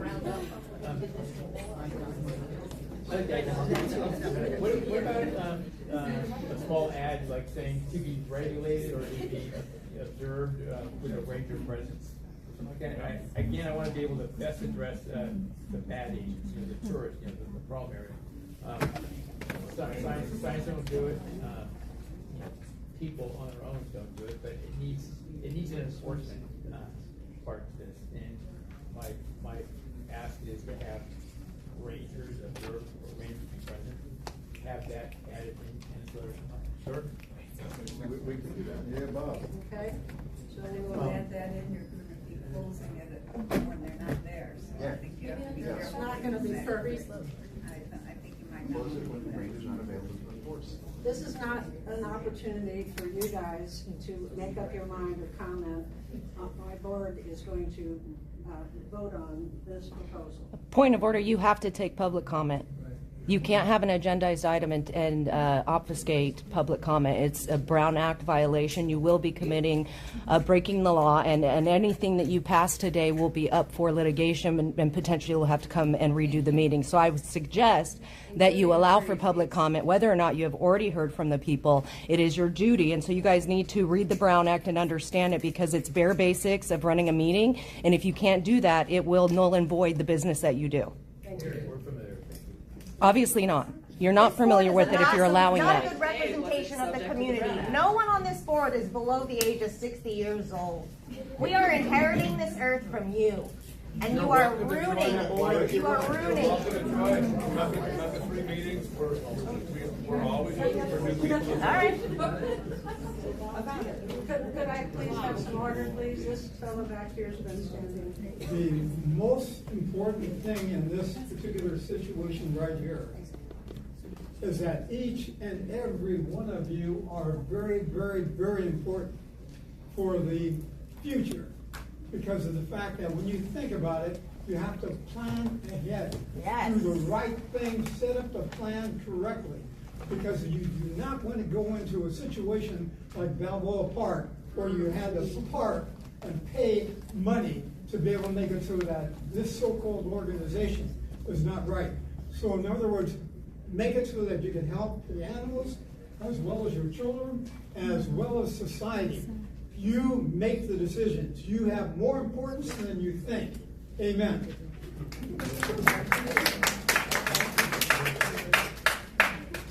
Sir, Mary? Yeah. You know, I'm not talking as La Jolla Town Council, but I'm going to talk as a person who loves the Cove Beach. I swim there occasionally. And when my son was 5 years old, as a single mom, you know, I would go snorkeling, but he'd have to kind of wade in the water, right? Because he couldn't go deeper. So I think there needs to be an opportunity where, and I see where we're trying to find solutions, which is great here.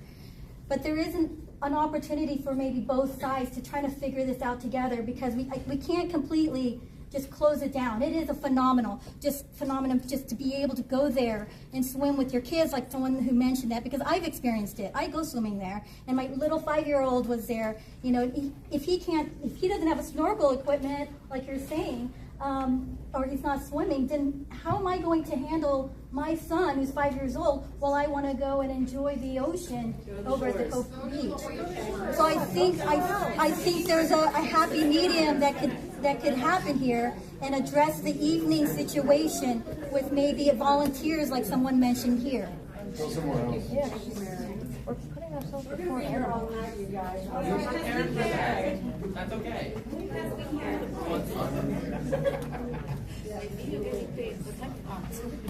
It seems to me like we're avoiding one super crucial question. A lot of people have talked about, I also believe that the animals and the people can coexist. We can all swim together. I grew up here in La Jolla. I learned to swim at the Cove. I've been swimming here my entire life, and I love the Cove. And I'm so sad. I would be so sad if I couldn't swim at the Cove. I love that. It's my backyard.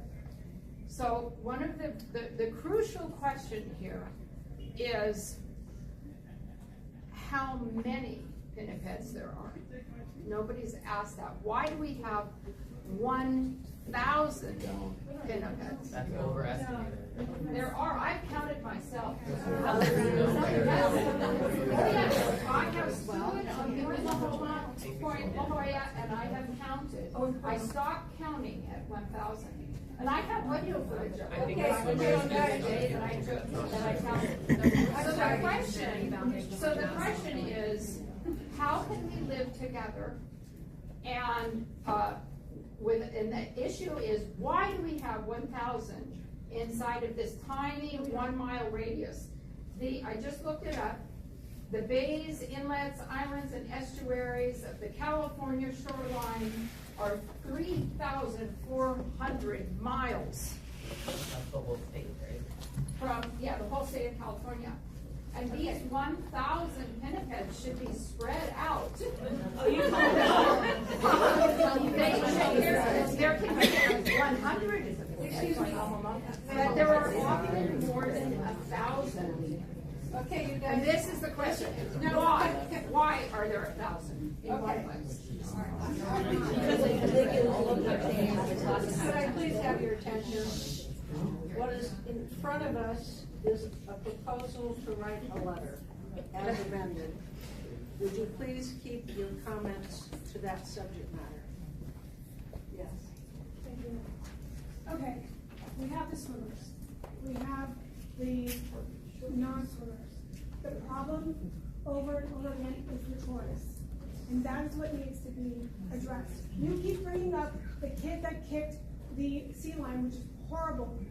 But Barry, myself, and a lot of other people have shared what happened yesterday, just yesterday, with one sea lion being surrounded and he had nowhere to go. There's tourists everywhere. So this letter, while it's fantastic, the tourist situation needs to be addressed. That's the main issue, and that's why we're here. Do you understand? Yeah, great. So that being that said, it's a marine protected area. Not only are the tourists destroying the cove, but they're also going into the tide pools and they're destroying the tide pools. We need something in writing to also address the tide pools. There are living creatures in there too. The sea lions have ruined the tide pool. No, people are ruining it. I just saw the By nature. Okay. Oh my God. I think we should put that on the agenda. Again, guys, we're trying to act on a proposal on our agenda, and if you could try and keep your comments to. I just did. Well, okay. This lady back here. Yes, I just want to say that the idea about the boomers. What's that? You can talk to me about boomers later. Like, you don't need to tell them. I mean the swimming area with the It's a template for what you want to do, right? And has it worked? The area where you can just go swim only, and there's sea lions there, right? There are. So has it worked there? In what sense? In what sense How do is you it measure keeping working? the What do sea you mean by lions that? away from the people? they're And staying? and the swimmers going there. There's no tourists that go on the swimming. So couldn't you use this as a template and just try it? That's what we just said. Yeah, I mean, That's what it exactly. says. So I think it's a good idea. I mean, just to try it, you can't hurt it. There's also other cities in California that are great templates. Monterey is a great example. They put fences up for a very short time during pupping season. They get people out there with signs. I think for now, I am all for sea lions, and I want what's best for them, period. I want what's best for the fish. I want what's best for the wildlife. I think this is a fair compromise at the moment. I think more needs to be done for the animals, and I think the idea that yes, we can all swim together is a perfect world that humans imagined. To the sea lions, they don't understand this. They're scared if people surround them. If someone touches their pup, the pup is going to die. They'll be abandoned by their mom, and they're not able to get in the water to swim long distances for a few weeks. So I think what we think is going to be okay for the sea lions. The sea lions aren't necessarily in agreement with that, and they don't understand.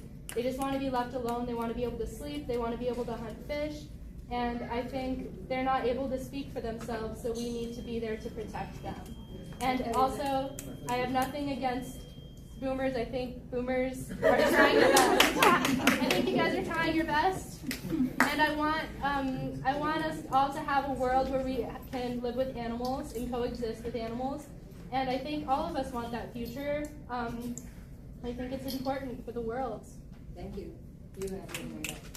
I wanted to say, I mean, a lot of us are here because of the video of the guy who took the sea lion, and obviously a lot of us, I said a lot of us, not you specifically, if you're not here for that, that's okay, but a lot of us are, and we know that he's a local, and I think this really comes down to an issue of respect.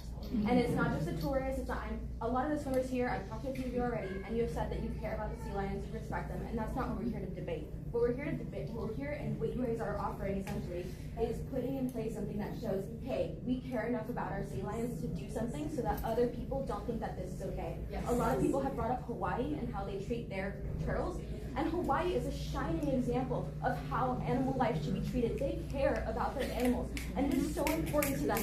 And if we as San Diegans can do that for our sea lions in any way possible, that's what we should be doing, because we have a San Diego Zoo here. We're known for that across the world.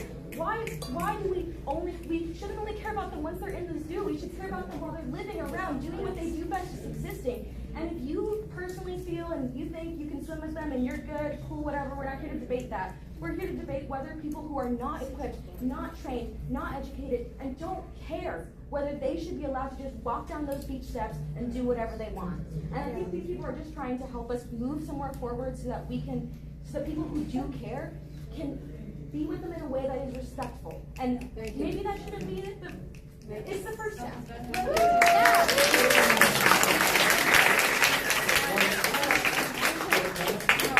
think we have beat this to death, and I would like to call for a vote of our board. All in favor of the motion as amended? 1, 2, 3, 4, 5. Okay. What have I got? 5, 6, 6. All opposed? Abstaining? Okay. 2 opposed and 1 abstaining. You got that, Alexander? Thank you. All right, the motion passes.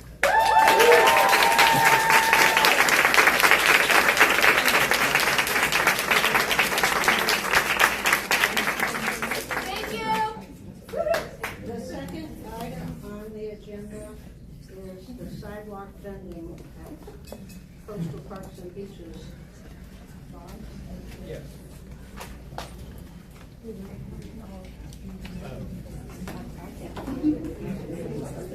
Sidewalk vending, Chad, can you queue up? Can I make one comment before we start leaving? Sure. Hey, before people start leaving,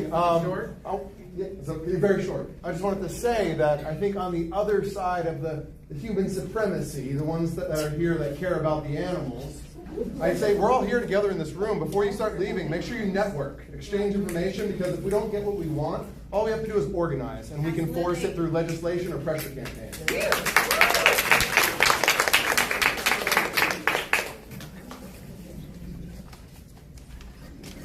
All right, I'll take it from here. It's second item on the agenda is sidewalk vending at our coastal parks and beaches, and it's a preparation of a letter to be sent to the mayor's staff and council district 1, Bava's staff, and also to Parks and Rec Department, field director.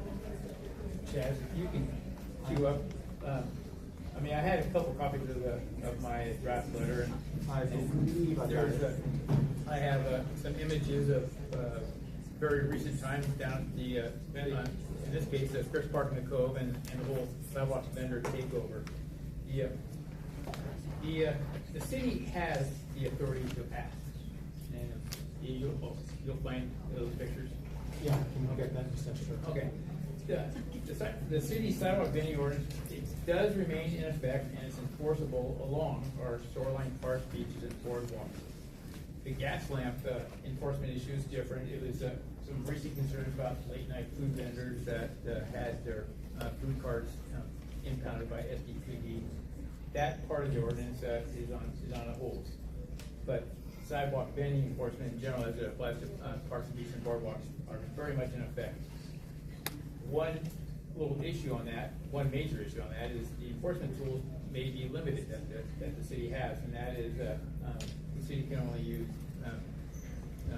administrative citations, and it's oftentimes just a proverbial hand slap to the vendors when they're down there. But nevertheless, enforcement, for the sidewalk vending ordinance, it has been very successful to our parks. They've been vendor free for over the last 2 years, and now with just the news coming out that the city is causing enforcement, it has brought a huge proliferation of vendors to our parkscapes and boardwalks. Other coastal cities and tourist destinations are still successfully maintaining vendor-free parks, and still while operating under the same kind of constricted California sidewalk vending laws. The state law does need improvement, and I know our local politicians are working with the state representatives to make some minor amendments to SB 946, the state's bill, and to add a little more teeth to the enforcement, so that it's not that easy for a vendor just to walk away and just have, as Ann just mentioned, a simple administrative citation is just a cost of doing business. That often doesn't deter some of the vendors.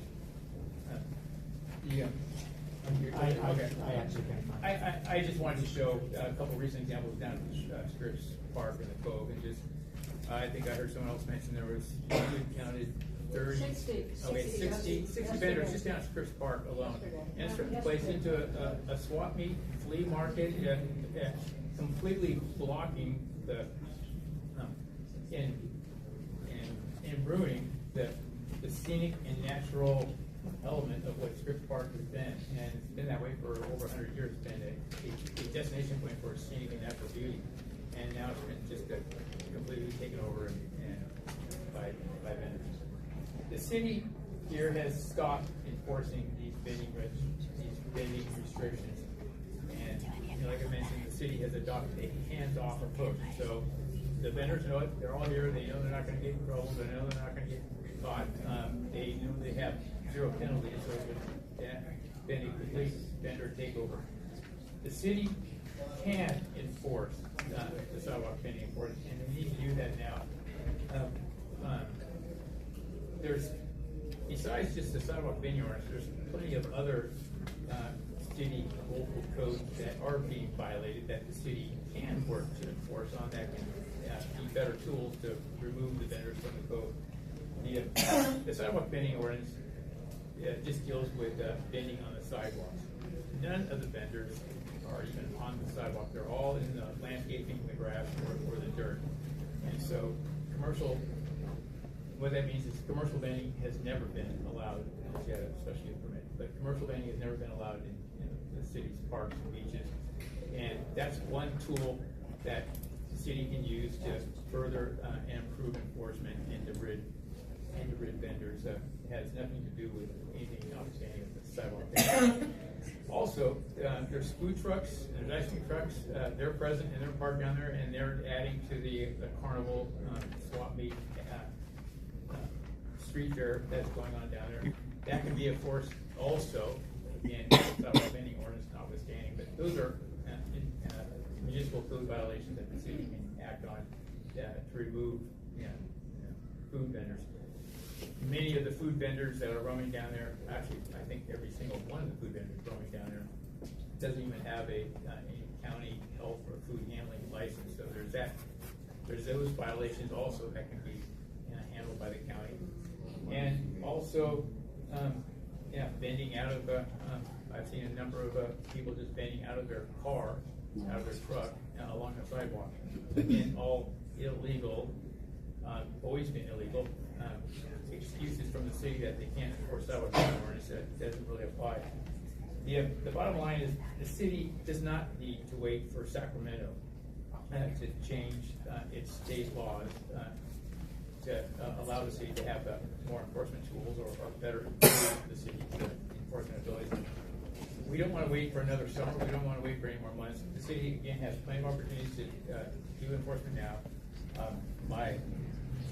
My ask on this letter is to start enforcement now. The city has plenty of enforcement tools available to them, plenty of enforcement opportunities available to it.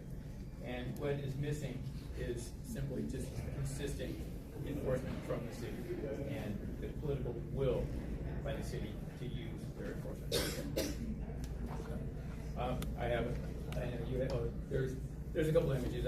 I'm guessing most or all of you have seen the recent shit show, not in the Cove, but up on the but up in the park, and actually, and not just here, but also down in PE and Mission Boardwalk, and also Triller's World.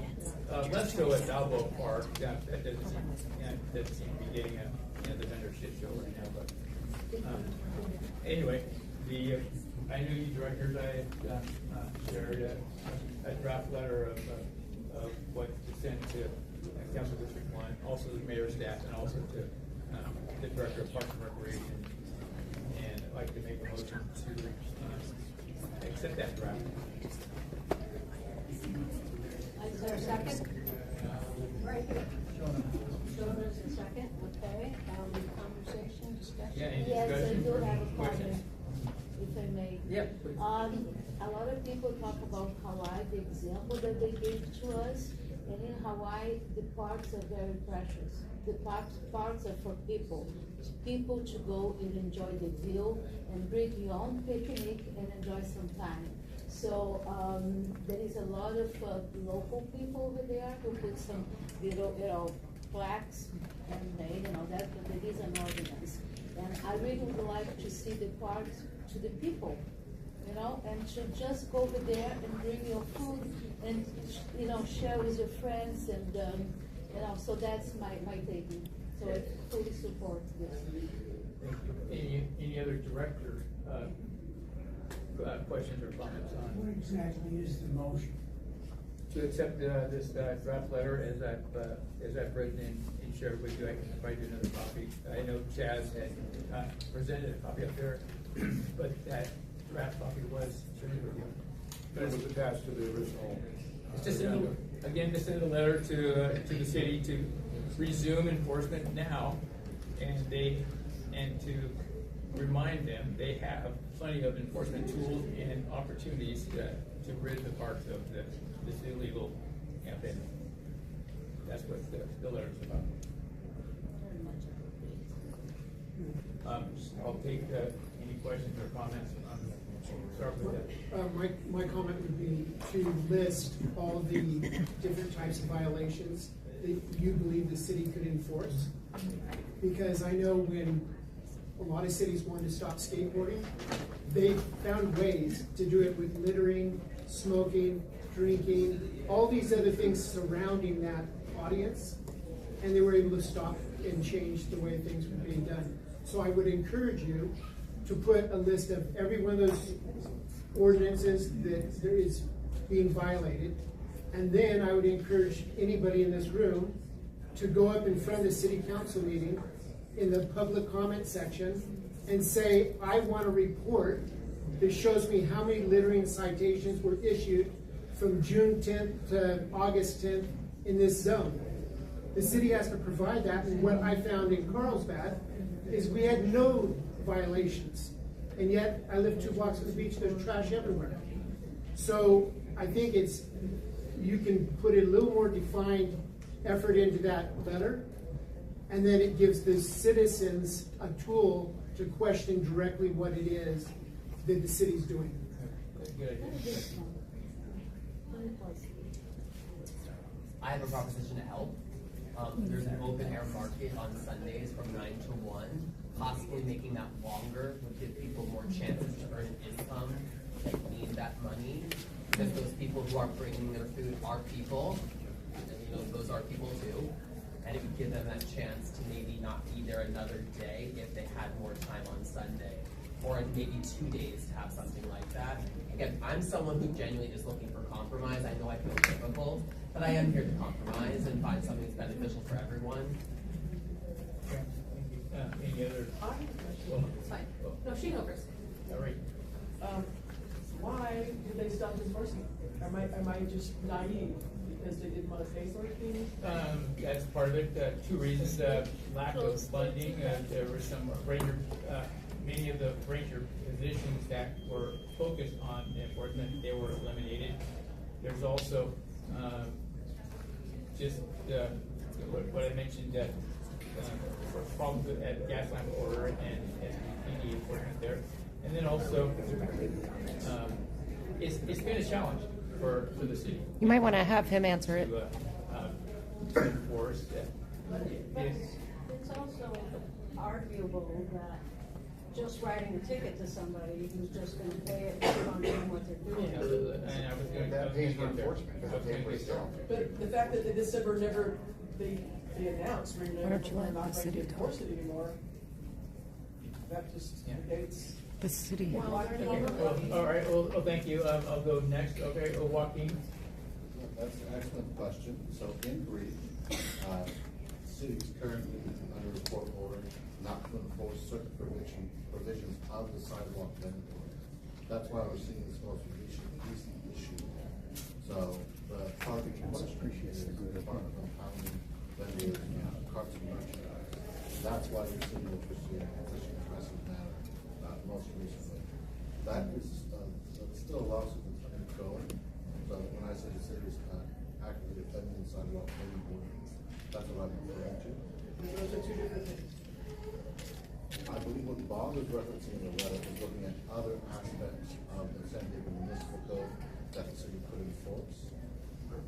So that's part of what the city is looking to do as a To rid the park of this vendor situation.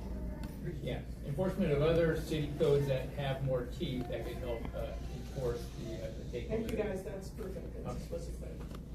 Penny. I'm Penny. So I was just looking up, so the California codes, the state law overrides the city law.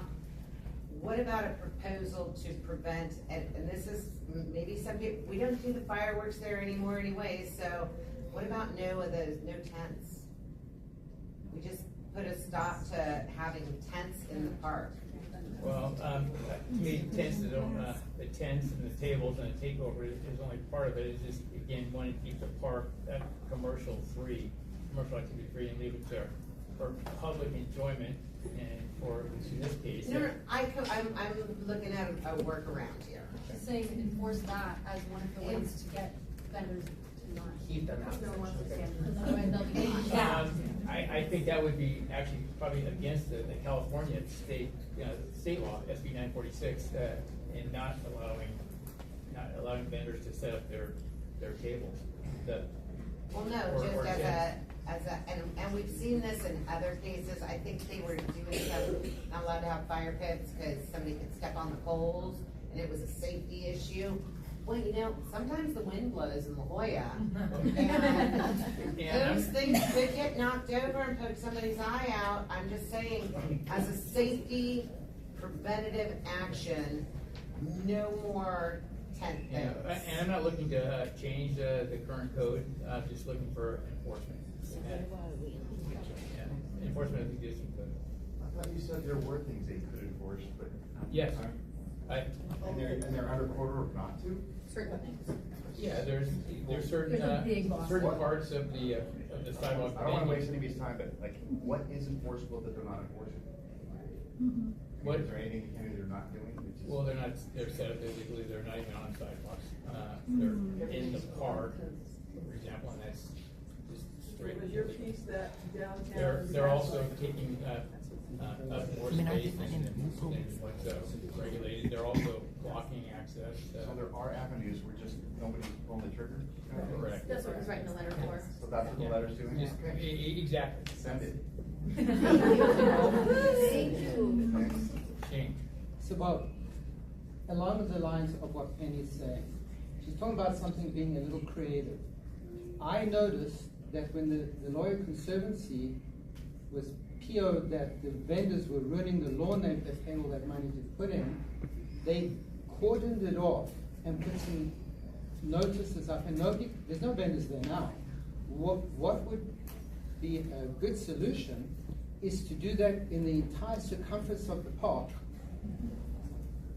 where you put some plants, and they've done that a little bit south towards Children's Pool, where you can't just walk into where they put the plants. So if you put some plants along the circumference and you put a 3-foot wide cordon off, you haven't got lawyers, it's a natural barrier, and nobody's going to reach 3 feet over there to try and buy something. So wouldn't that be, I'm not saying that's an entire 100% solution, but wouldn't that be the cheapest, quickest, and easiest thing for the parks to do? I I don't see that way, Shane. Again, my point is enforcement of the current laws that are on the books. But the reality is the city doesn't do 3/4 of the stuff it's supposed to do. Just to rely on them. The only thing I can rely on them is to make sure my property taxes are collected. Thank you, Shane. I just wanted to address the extreme cognitive dissonance that I have as a born and bred San Diego native of talking about how vendors are in our way and how we're not in the SEAL's way. So I would really implore everyone after this meeting to step back and think how we're doing both and how they're not related to each other. To me, it is a where you stand financially. But again, I'm a native, so I can say whatever I want. That's all. If we're gonna consider kicking vendors out, then take that same structure of your thoughts and then do it to the SEALs. There's apples and oranges. The SEALs are trying to sell you anything. And that's but we're overbearing their natural environment. And we don't see an issue with that. We don't see an issue with us doing it to the SEALs, but we see an issue with other issue. But I do have to respond to what you said, and that is, I think we're all here for the protection of the code and the seal. I understand, but there is an extreme to say there's this cognitive distance between all of us. I'm not getting that part, but anyway, let's move on to. Questions over here, Bob. Mary. Back to the dad. I'm a native all my life. I'm old and I am poor. So I go to the coast and it just whoa. I mean, I know what a swap meet looks like, and when I walk up and I can't see 20 times.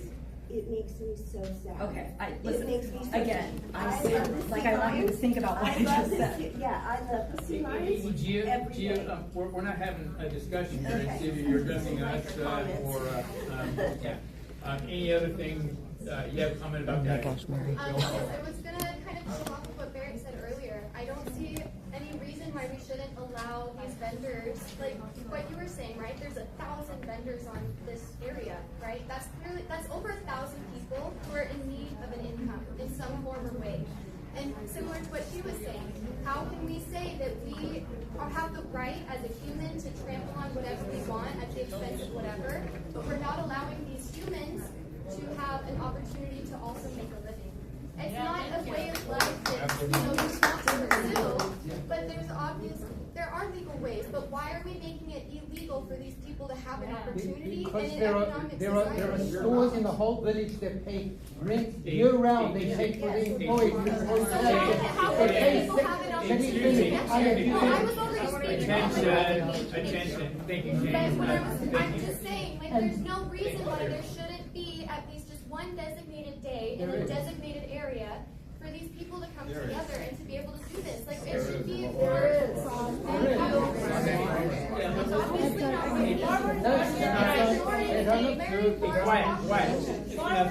Thank you for your comment. And those people that pay monthly, because I have my own restaurant, they can afford it. But these people they cannot afford. The only means they have is once a week to put some food in their children's, Once a week they can go No, to don't be the greedy, Hoya please. swap I'm meet. not here. Don't be greedy. Thank Yeah, you. Bye. Thank you. Don't do that. Okay. That's bad.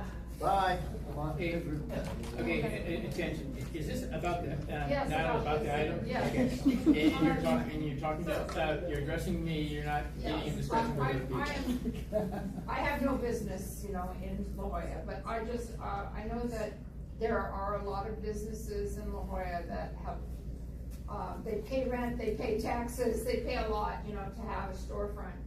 And they've lost a lot of business because of the vendors. Okay, I'm not taking their side, I'm just saying that that's an issue that needs to be thought about.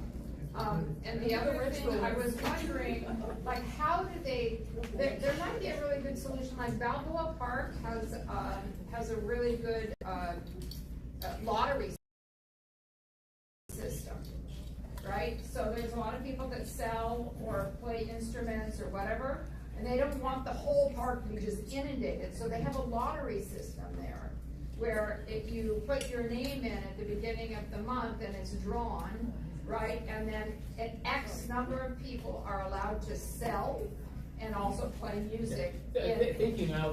Those are great suggestions for another day. Balboa Park, and maybe that could be done here so there'd be more control over it. And I was wondering, how do they do it at, Niall, thank you. down in Seaport Village, how do they do it there? Thank you, Niall. Bob, I We're have not my trying hand to up. change the law or rewrite the ordinance. I'm really asking Mary. for enforcement of such, and that's what is on the table. I'm just saying that there's some other examples. Yeah.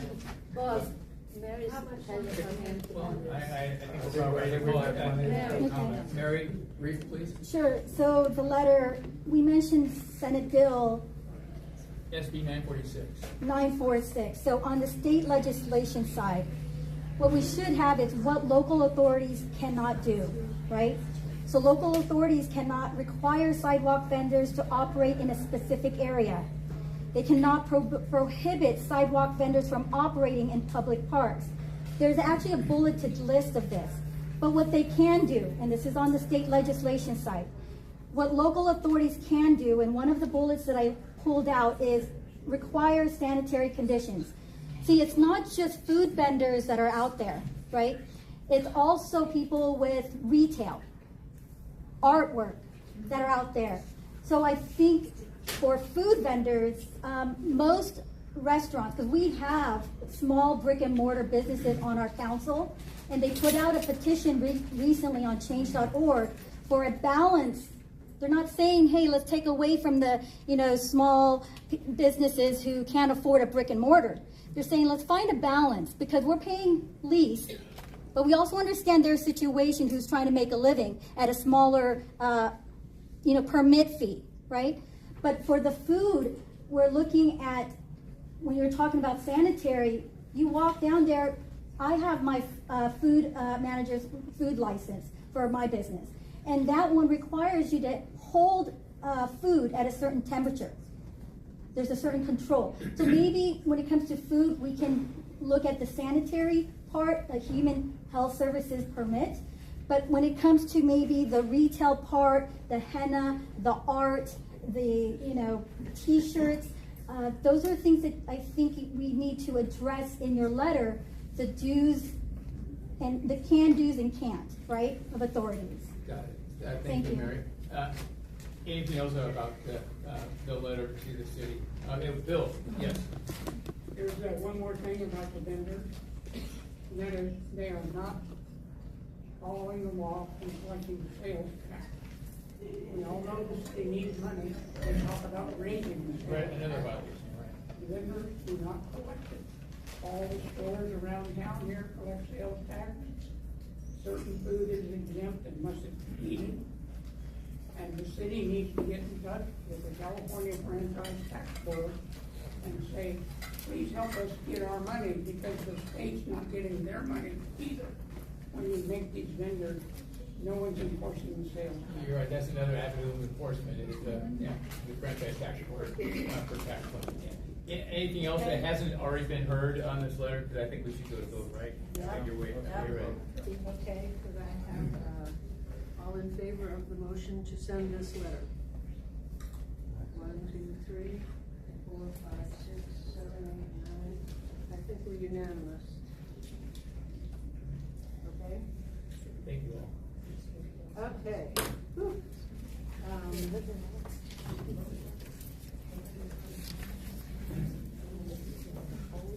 So now we're on item number 3. Diane, do you want to address 3 or do you want to defer?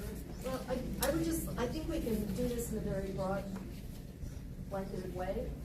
So after last month's meeting, it was very clear that we heard about a lot of laws at various levels of government and what was not happening as a result of either incompatibility between various levels of government or various aspects that were not featured, and so there was no commentary there, or just inability to enforce the laws for one reason or another. So I propose setting up a working group to take a look at the various regulations that affect the, I guess, the crush of people and wildlife at the cove. It's a very small area. It is being heavily affected environmentally on both sides of the mean high tide line. So we have too many people along the coast. It's a very fragile, small area, and we have too many animals out in the cove for a protected marine area, which is really affecting the environment those critters are living in. So something needs to be done on both sides that is holistic, and we have a number of conflicting or laws that either conflict or are not helpful. So one of the things we were doing was putting together a matrix, and you saw some of it here, of the federal laws in one aspect that's regulating this whole area. There are several other laws. So we're putting together everything that affects both sides of the high tide line to figure out how to untangle the mess that nobody seems to be able to do anything about. So that's setting up the working group. And I did have a proposal of, you know, what, 4 or 5 people who have different skills and can help us with this. So that's number one. The other thing is, as part of this working group, I am proposing that we submit the La Jolla, the National Register designated La Jolla Cove is a coastal historic park to the National Register's 11 most endangered historic resources in the country. And this is to put some, say, Demands? No, it's not a demand. It's basically to inform people that there is a problem. The place is being overloved, and it needs some management. So this is something that I submitted independently last year. Didn't get a lot of traction, but we dusted it off. This group has done a tremendous amount of work over the last year trying to address a number of the issues that we've heard. So I really want to thank all of you for showing up today, because we hear you, and we are trying our best to make headway on all of the issues that you've mentioned. If there are legal aspects that are not helping, that's number one. There are financial issues where there's not enough money, and we need to get some common agreement on what we're going to do. So what this working group is going to be doing, among other things, is working with all of you to look at both sides of the mean high tide line to figure out how to calm down the chaos. So there are a number of things that we'd like to do, and that's what this nomination asks, is what is stressing this resource. And as we've noted, there are too many people down there. There are too many vendors. There's insufficient maintenance on all of the built environment and the natural environment. So everything down there is over 100 years old. It's not being adequately maintained. All the vegetation is old. Some of it's dying. It's being trampled to death from the crowds. And we are losing a very precious historic resource, which is the heart and soul of La Jolla. This is where we started. And this is what people are coming to see. And we're killing it. We're killing it. All of us, we're all guilty. So we have to come up with some strategies on how to ease the stress, both in the water. The water quality is terrible. It's not swimmable most of the time. So even if you want to swim, I wouldn't recommend it. The pinnaces are not doing well. Health is not doing well. We've got a decline in the fish population. There's a whole environment there. It's not just one species that is under stress. We need scientific research to figure out the appropriate mechanisms to help right the balance. So that's part of what this group is going to be doing.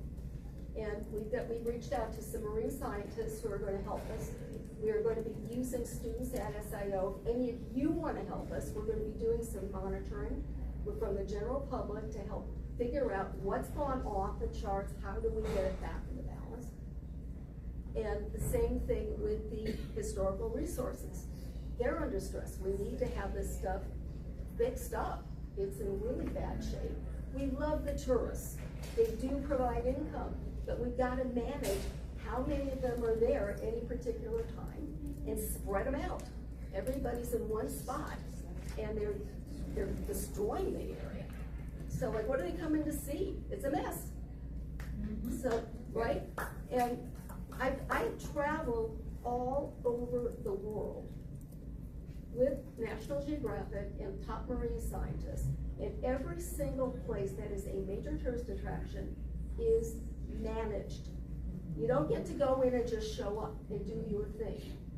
It is managed. They do not allow a gazillion people to just slam into a spot all at the same time. You spread out the visitorship, and you spread out the timing.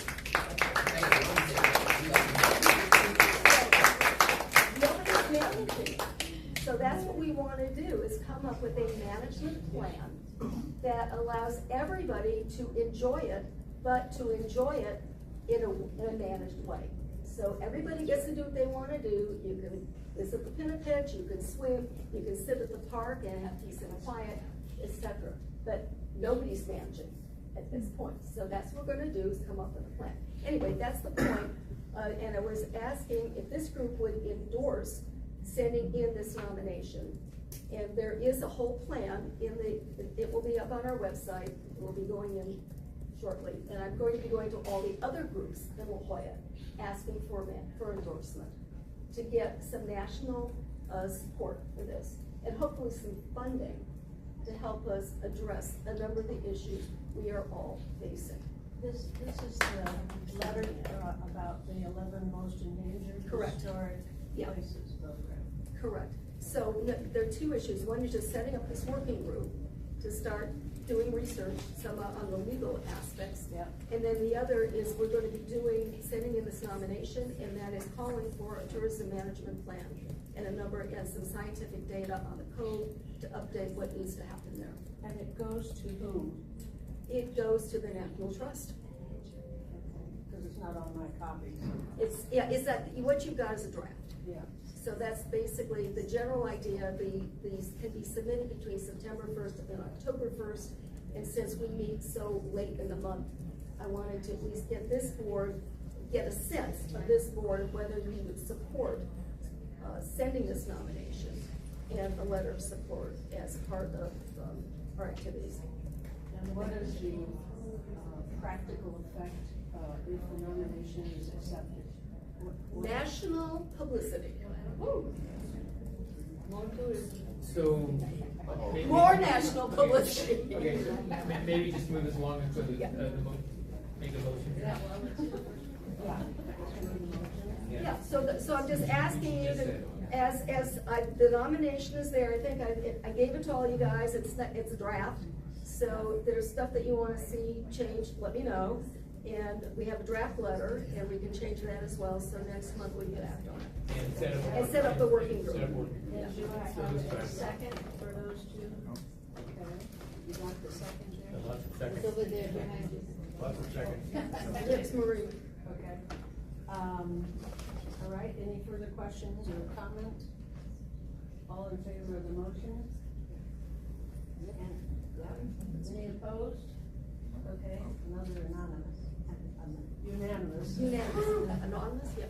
If any of you are interested in helping out, tell us on the website.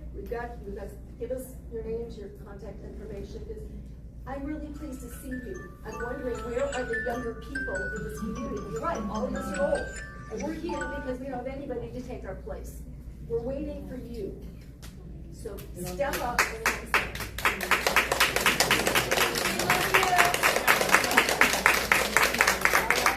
Item 4, Kurt, did you withdraw this? No. Did they not take comment? I was looking at the item 4 on the action items. Yeah, I'd like to just present Defer that. this resolution in regards to immediate action needed at Ellen Browning Scripps Park. I've given you all the latest draft. This is basically an update of the seat wall letter that was sent out along with the agenda. And this resolution just covers more areas beyond the seat wall. It covers the Belvedere in front of Bloomer Beach. We need sandbags around there with the erosion that's going to happen with the El Nino storm. We also need sandbags at the Bloomer Beach access point. There's over a 2-foot drop when you go over the wall, legally over the wall to access Bloomer Beach. We need sandbags there. We also need to have the turf installed along the new sidewalk immediately after Labor Day, and we need a row of sandbags to protect that turf. So we basically need 100 sandbags that the Park and Rec Department could install at Ellen Browning Scripps Park to prepare for the El Nino storms. As Bob said, the grass is basically dirt in many areas, and we do have some new grass that also needs to be protected by sandbags. This is not an ideal situation to have 100 sandbags placed in a park, but we are going to have heavy rains, and we have ruined the grass, but we've also put in a new sidewalk, and we need to put in turf along that sidewalk because right now it's a muddy mess already.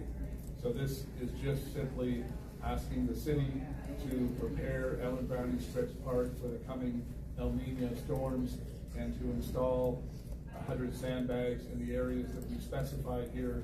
And also, we are suggesting that the no dog sign that was basically placed illegally because there was no public involvement in that no dog sign at Point La Jolla. That was not part of the Point La Jolla closure process. The city just installed a sign that says no dogs to walk on the wide sidewalk at Point La Jolla. There is no reason to have that sign. Dogs are only potentially helping to keep the sea lions closer to the ocean where their feces could be washed off by the natural waves. So closing part of a sidewalk to dog walking is just kind of a slap in the face because it was not included in the Point La Jolla closure.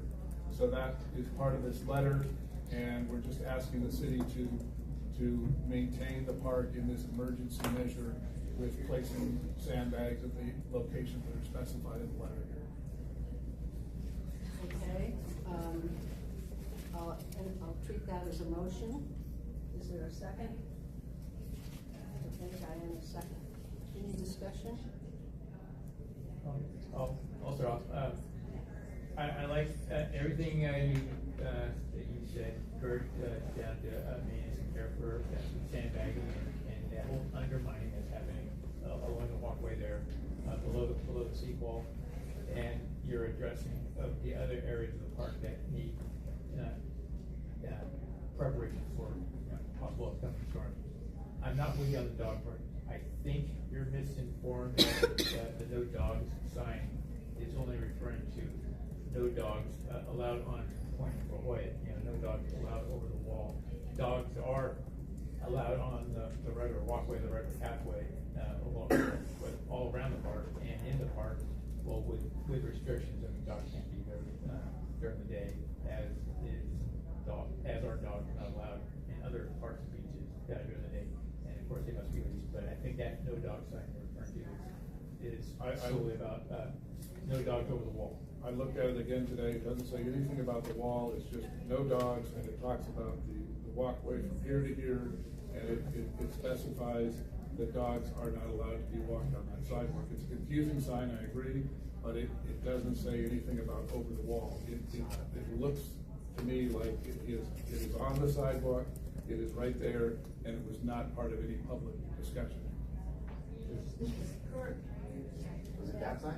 Yeah. Maureen, did you check with the postal commission, the paperwork, because there might be something in there as far as approval or putting that in about the dogs. I was very involved in the Point La Jolla closure process. It was not part of the discussion, so I haven't read the dialogue there. But we probably need to have a little bit of public commentary because the lady reminded us of the Brown Act that we are under. So if there's any public questions or commentary, I'd be happy to address. For the signs. Yeah, the sign is. Just trying to make sure that the questions about boards are answered. Does anyone have any questions or comments? I guess my question, has it been a problem for you? Has it been enforced? Have you received a ticket? No, I haven't received a ticket. Unfortunately, I don't have a chance to walk my dog in that area, but there's no reason that there should be a sign. We have plenty of signs. We have too many signs. So the point of contention is that there's just a sign. That it's not relevant, that it's not. But it's saying about the beach and Point La Jolla, it doesn't say anything about the sidewalk. It says from here, from Point La Jolla and Boomer Beach, from this area, it's just, it's a sign that doesn't make sense. It's just. It's not clear. Yeah, it's not clear, and it's just unnecessary. We have 100 signs down there. We're just asking to remove one sign. So are you trying to clarify the sign itself, or just remove it altogether? Because if, I feel like you remove it, then people are gonna bring their dogs onto Point La Jolla.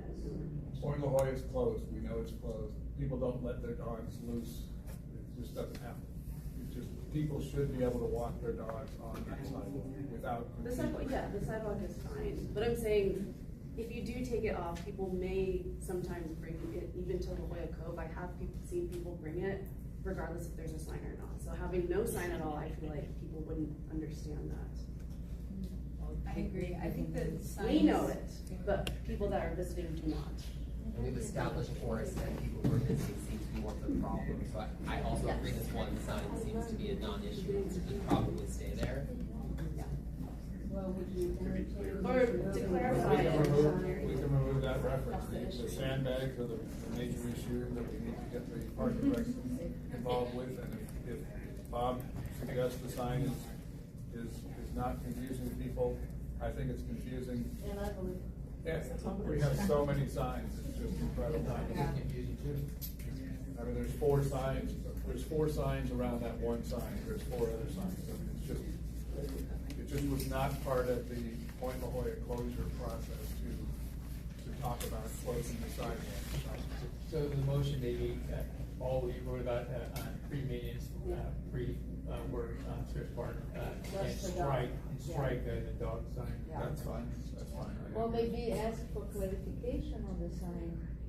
We'll do that separate later. Yeah. Sorry, we can do that. We just want to get this emergency action done, and your comments are appreciated. We can remove that portion.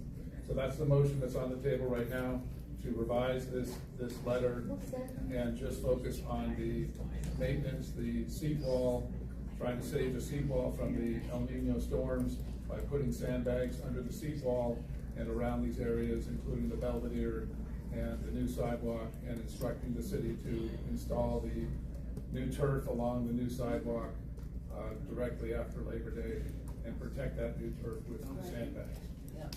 So that's the motion that's on the table. Okay, Ann, can I call the question? Sure.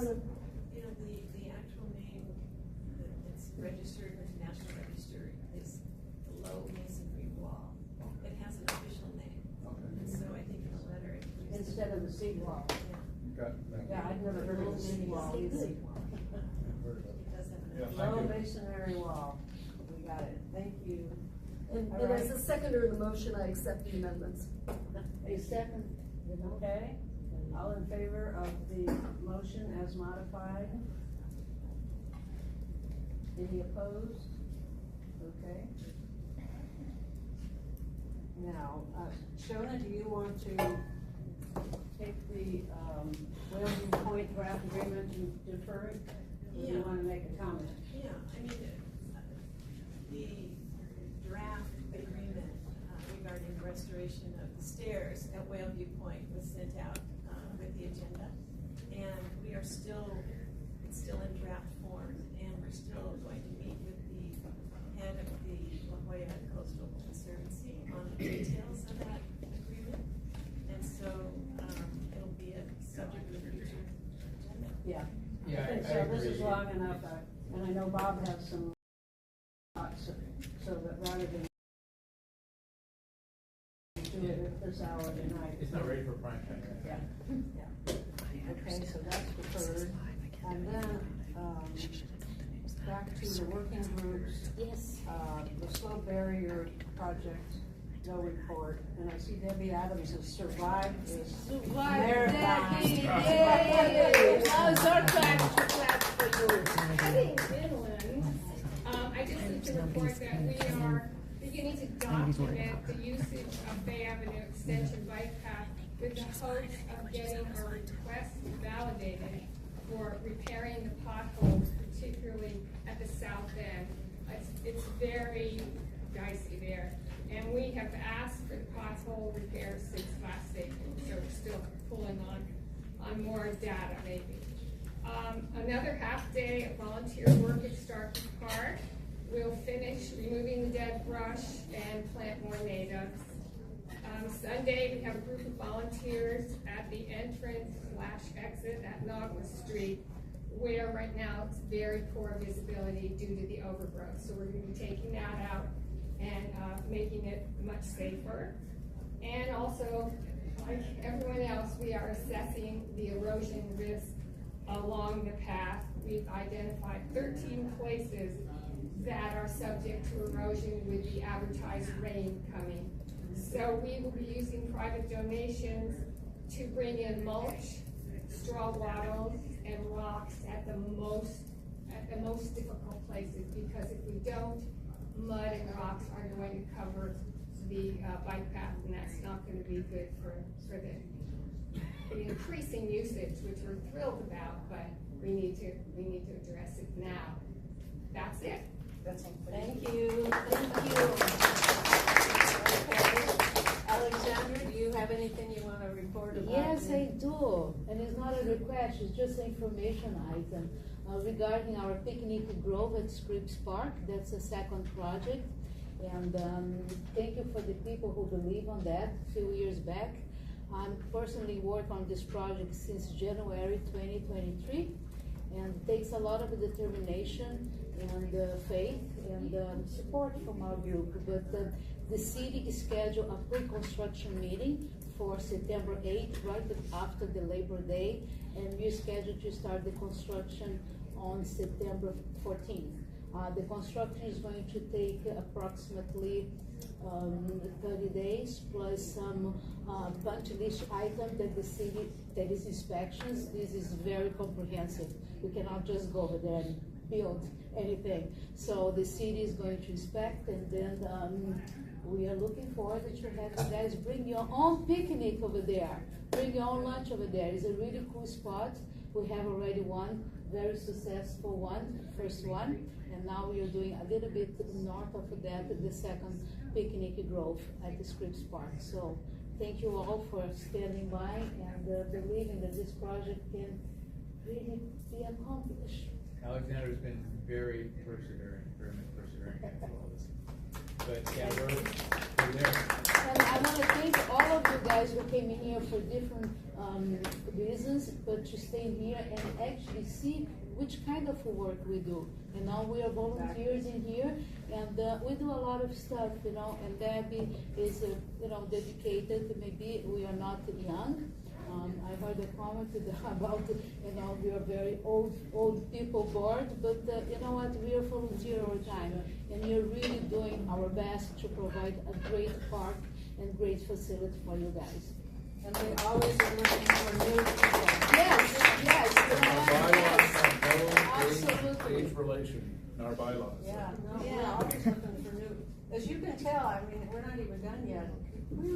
This committee does a lot of stuff, and it takes a lot of time, and the honest truth is that people in retirement have more of that time than people raising families and working. So it's just sort of the way it is.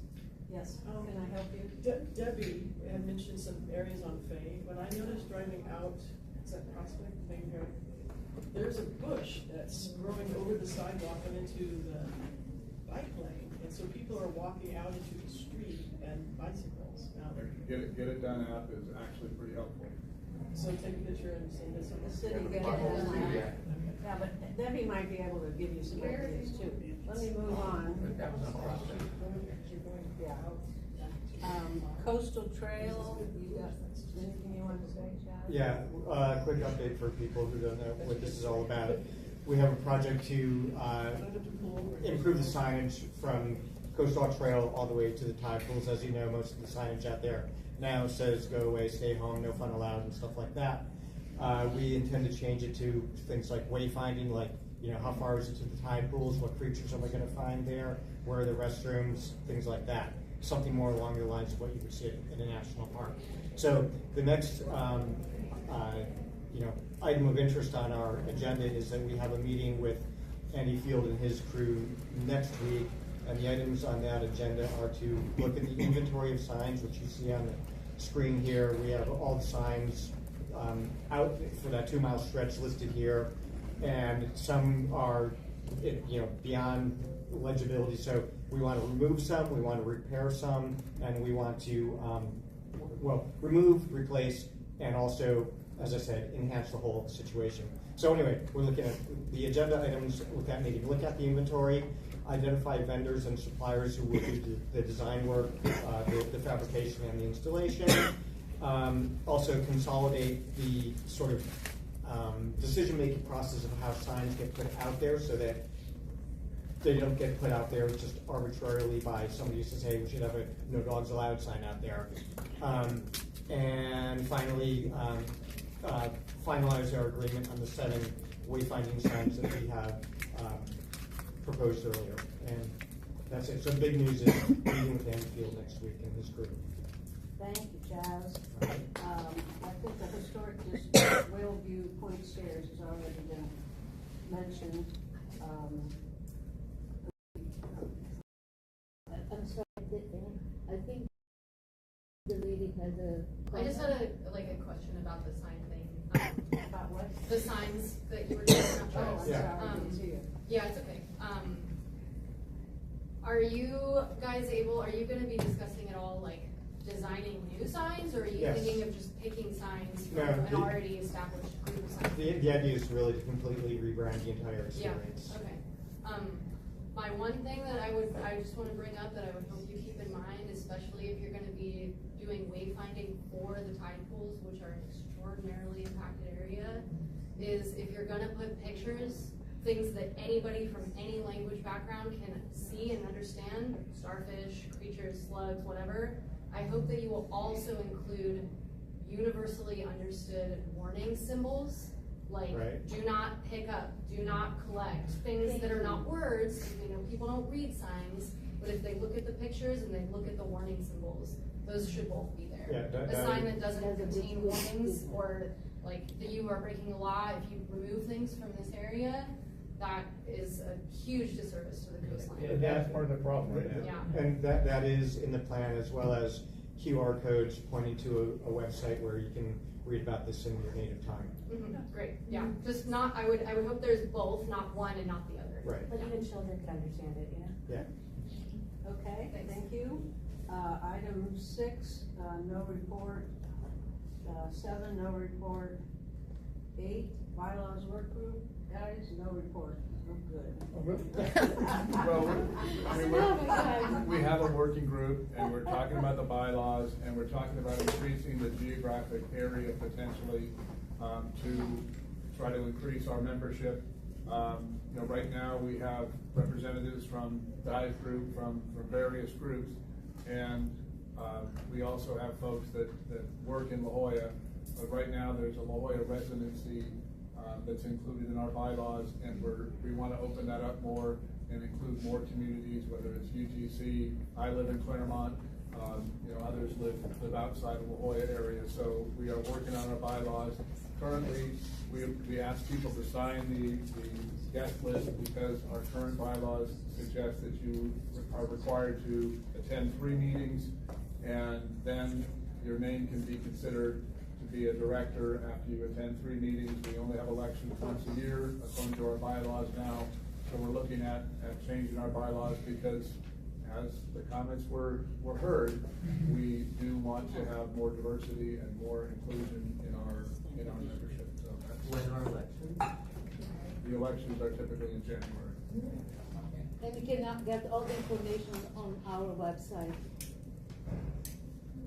Yeah, and as Kurt mentioned, we want to expand and open up more, more qualified, folks to be on our board. right now, the qualifications are you have to have attended 3 meetings in this calendar year. We want to change it, open it up a little bit more, perhaps decrease that number and make it a lesser period of time to then become available. I don't know if you're laughing at. No, I'm going to keep coming. Okay, good. I'm not just someone who wants to be noisy. I genuinely care. The ocean, the beaches, all of it, very important to me.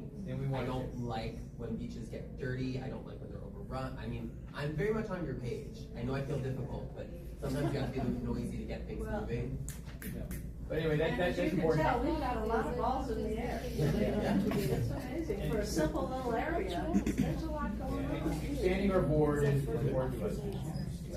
Okay, I have 10 to 7, what now? I have some questions. I'd like an update on what's going on with the spindrift, the stairways next to the marine room.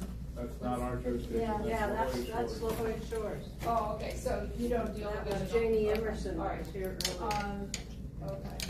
A friend of mine fell just last week Yeah, and it's had a very- very bad concussion. We've looked at it and it's a very intractable problem. Yeah, it's really bad. And the Uh, city the knows second that they question can be is, sued. Are Oh, there I'm any sorry. regulations about I need to go. the size of the buses that come down? Yes, and go along the coast, starting at the very top. The street is called on Coast. Are there regulations about, in terms of how big those buses can be? Because some of them are just enormous and then, 2,200 people get out. That's part of the problem. Are there regulations about that? I know. That's not kind of our expertise, we're paying attention. Well, but to I mean, it's parks and really beaches. all part of I the don't too think many there are tourists that any impose. restrictions right now. We're living in this unfortunate growth of everyone wanting pictures of things, not respecting things, wanting to come, take, and just leave, right? And these tourists and these tour buses are encouraging that, and this is the Yeah. friction that I think we all probably have as a thread line. It's not the only problem, but it's definitely, this changed everything. Yeah. The supercomputer in our hands has ruined everything. Right. So now, I think I can answer your question. Okay. Yeah, I think I can answer your question. That comes under the highway department codes, and that's one of the things we'll be looking at with the tourism management plan, to look at regulating the size of vehicles on certain roads. So I tried doing that on Hillside Drive. If you're familiar that all these semis were getting stuck as they were trying to do a left-hand turn to go up. That is definitely a vehicle size problem. We've got a weight limit on them, but it still isn't regulating the length. So there are ways you can do it, giving certain criteria for different sizes and types of roads, and we'll definitely look at that. You could also look at vehicle height, because, Yeah. a lot of bridges around Yep. town can't go through, so they'll definitely know that they can't go down there. If any of you have some questions or want to have a conversation with any of us, why don't you come back up here and chat? Need to look at that, this meeting's not covered by the Brown Act. Great job, man, thank you. Are you positive? Yeah, we had a lawyer here that actually litigated it. Well, because it's a public meeting though, and it has a, It had to be regulatory authorities not appointed by the city. Nothing their advisory board. well, I need to confirm though, because anytime there's a Go ahead, I'm public willing to meeting. bet you $100. I mean, it's fine. I don't know why you have that. I mean, there's rules of conduct and things like that. I mean, it's not. There was the person in the back of the room was hollering, we had to have a microphone. Oh, yeah, I mean, I understand that. I'm just saying, this is something that I do all the time because public meetings are not being ran under the way that they should be. And if it... Since the city revised their authority, is what the city has told us. Well, when did the city do that? 3 years ago? And So... then they did all the advisory boards. Okay. I used to be on the Park and Rec board, I was on this board too. But we had 48 advisory boards for Park and Rec, and they changed the rules. Well, and I'm just wondering because even with the new 707, We don't have any city money anymore. We used to. right? I'm gonna look into that though because I would like to know But if they did change the policy, it could, like, I don't know that it would take you out of that. That's the only thing. It's kind of touchy because, yeah, I will. Appreciate you.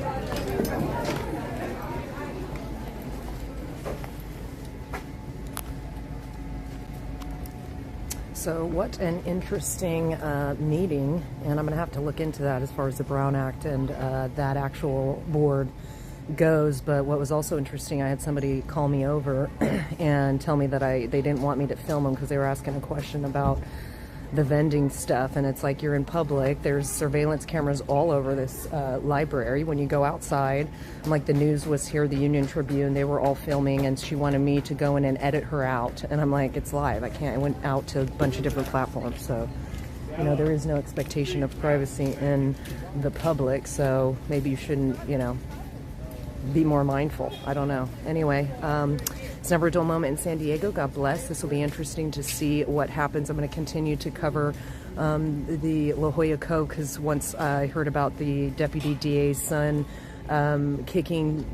brutally kicking several times the sea lion in La Jolla, I wanted to go back and revisit the Cove, because I did it a couple of years ago, and evidently 43 I can't remember, sorry, if it's 43% or 43 pups actually died so far this year, and it's just sad that people feel like they need to go and encroach on their pupping season, when it's like, you don't have to be there, just let them do their thing, they're not encroaching on us. And so it's just, we'll see what happens. It's never a dull moment in San Diego. Stay classy. God bless you guys. I will be back tomorrow.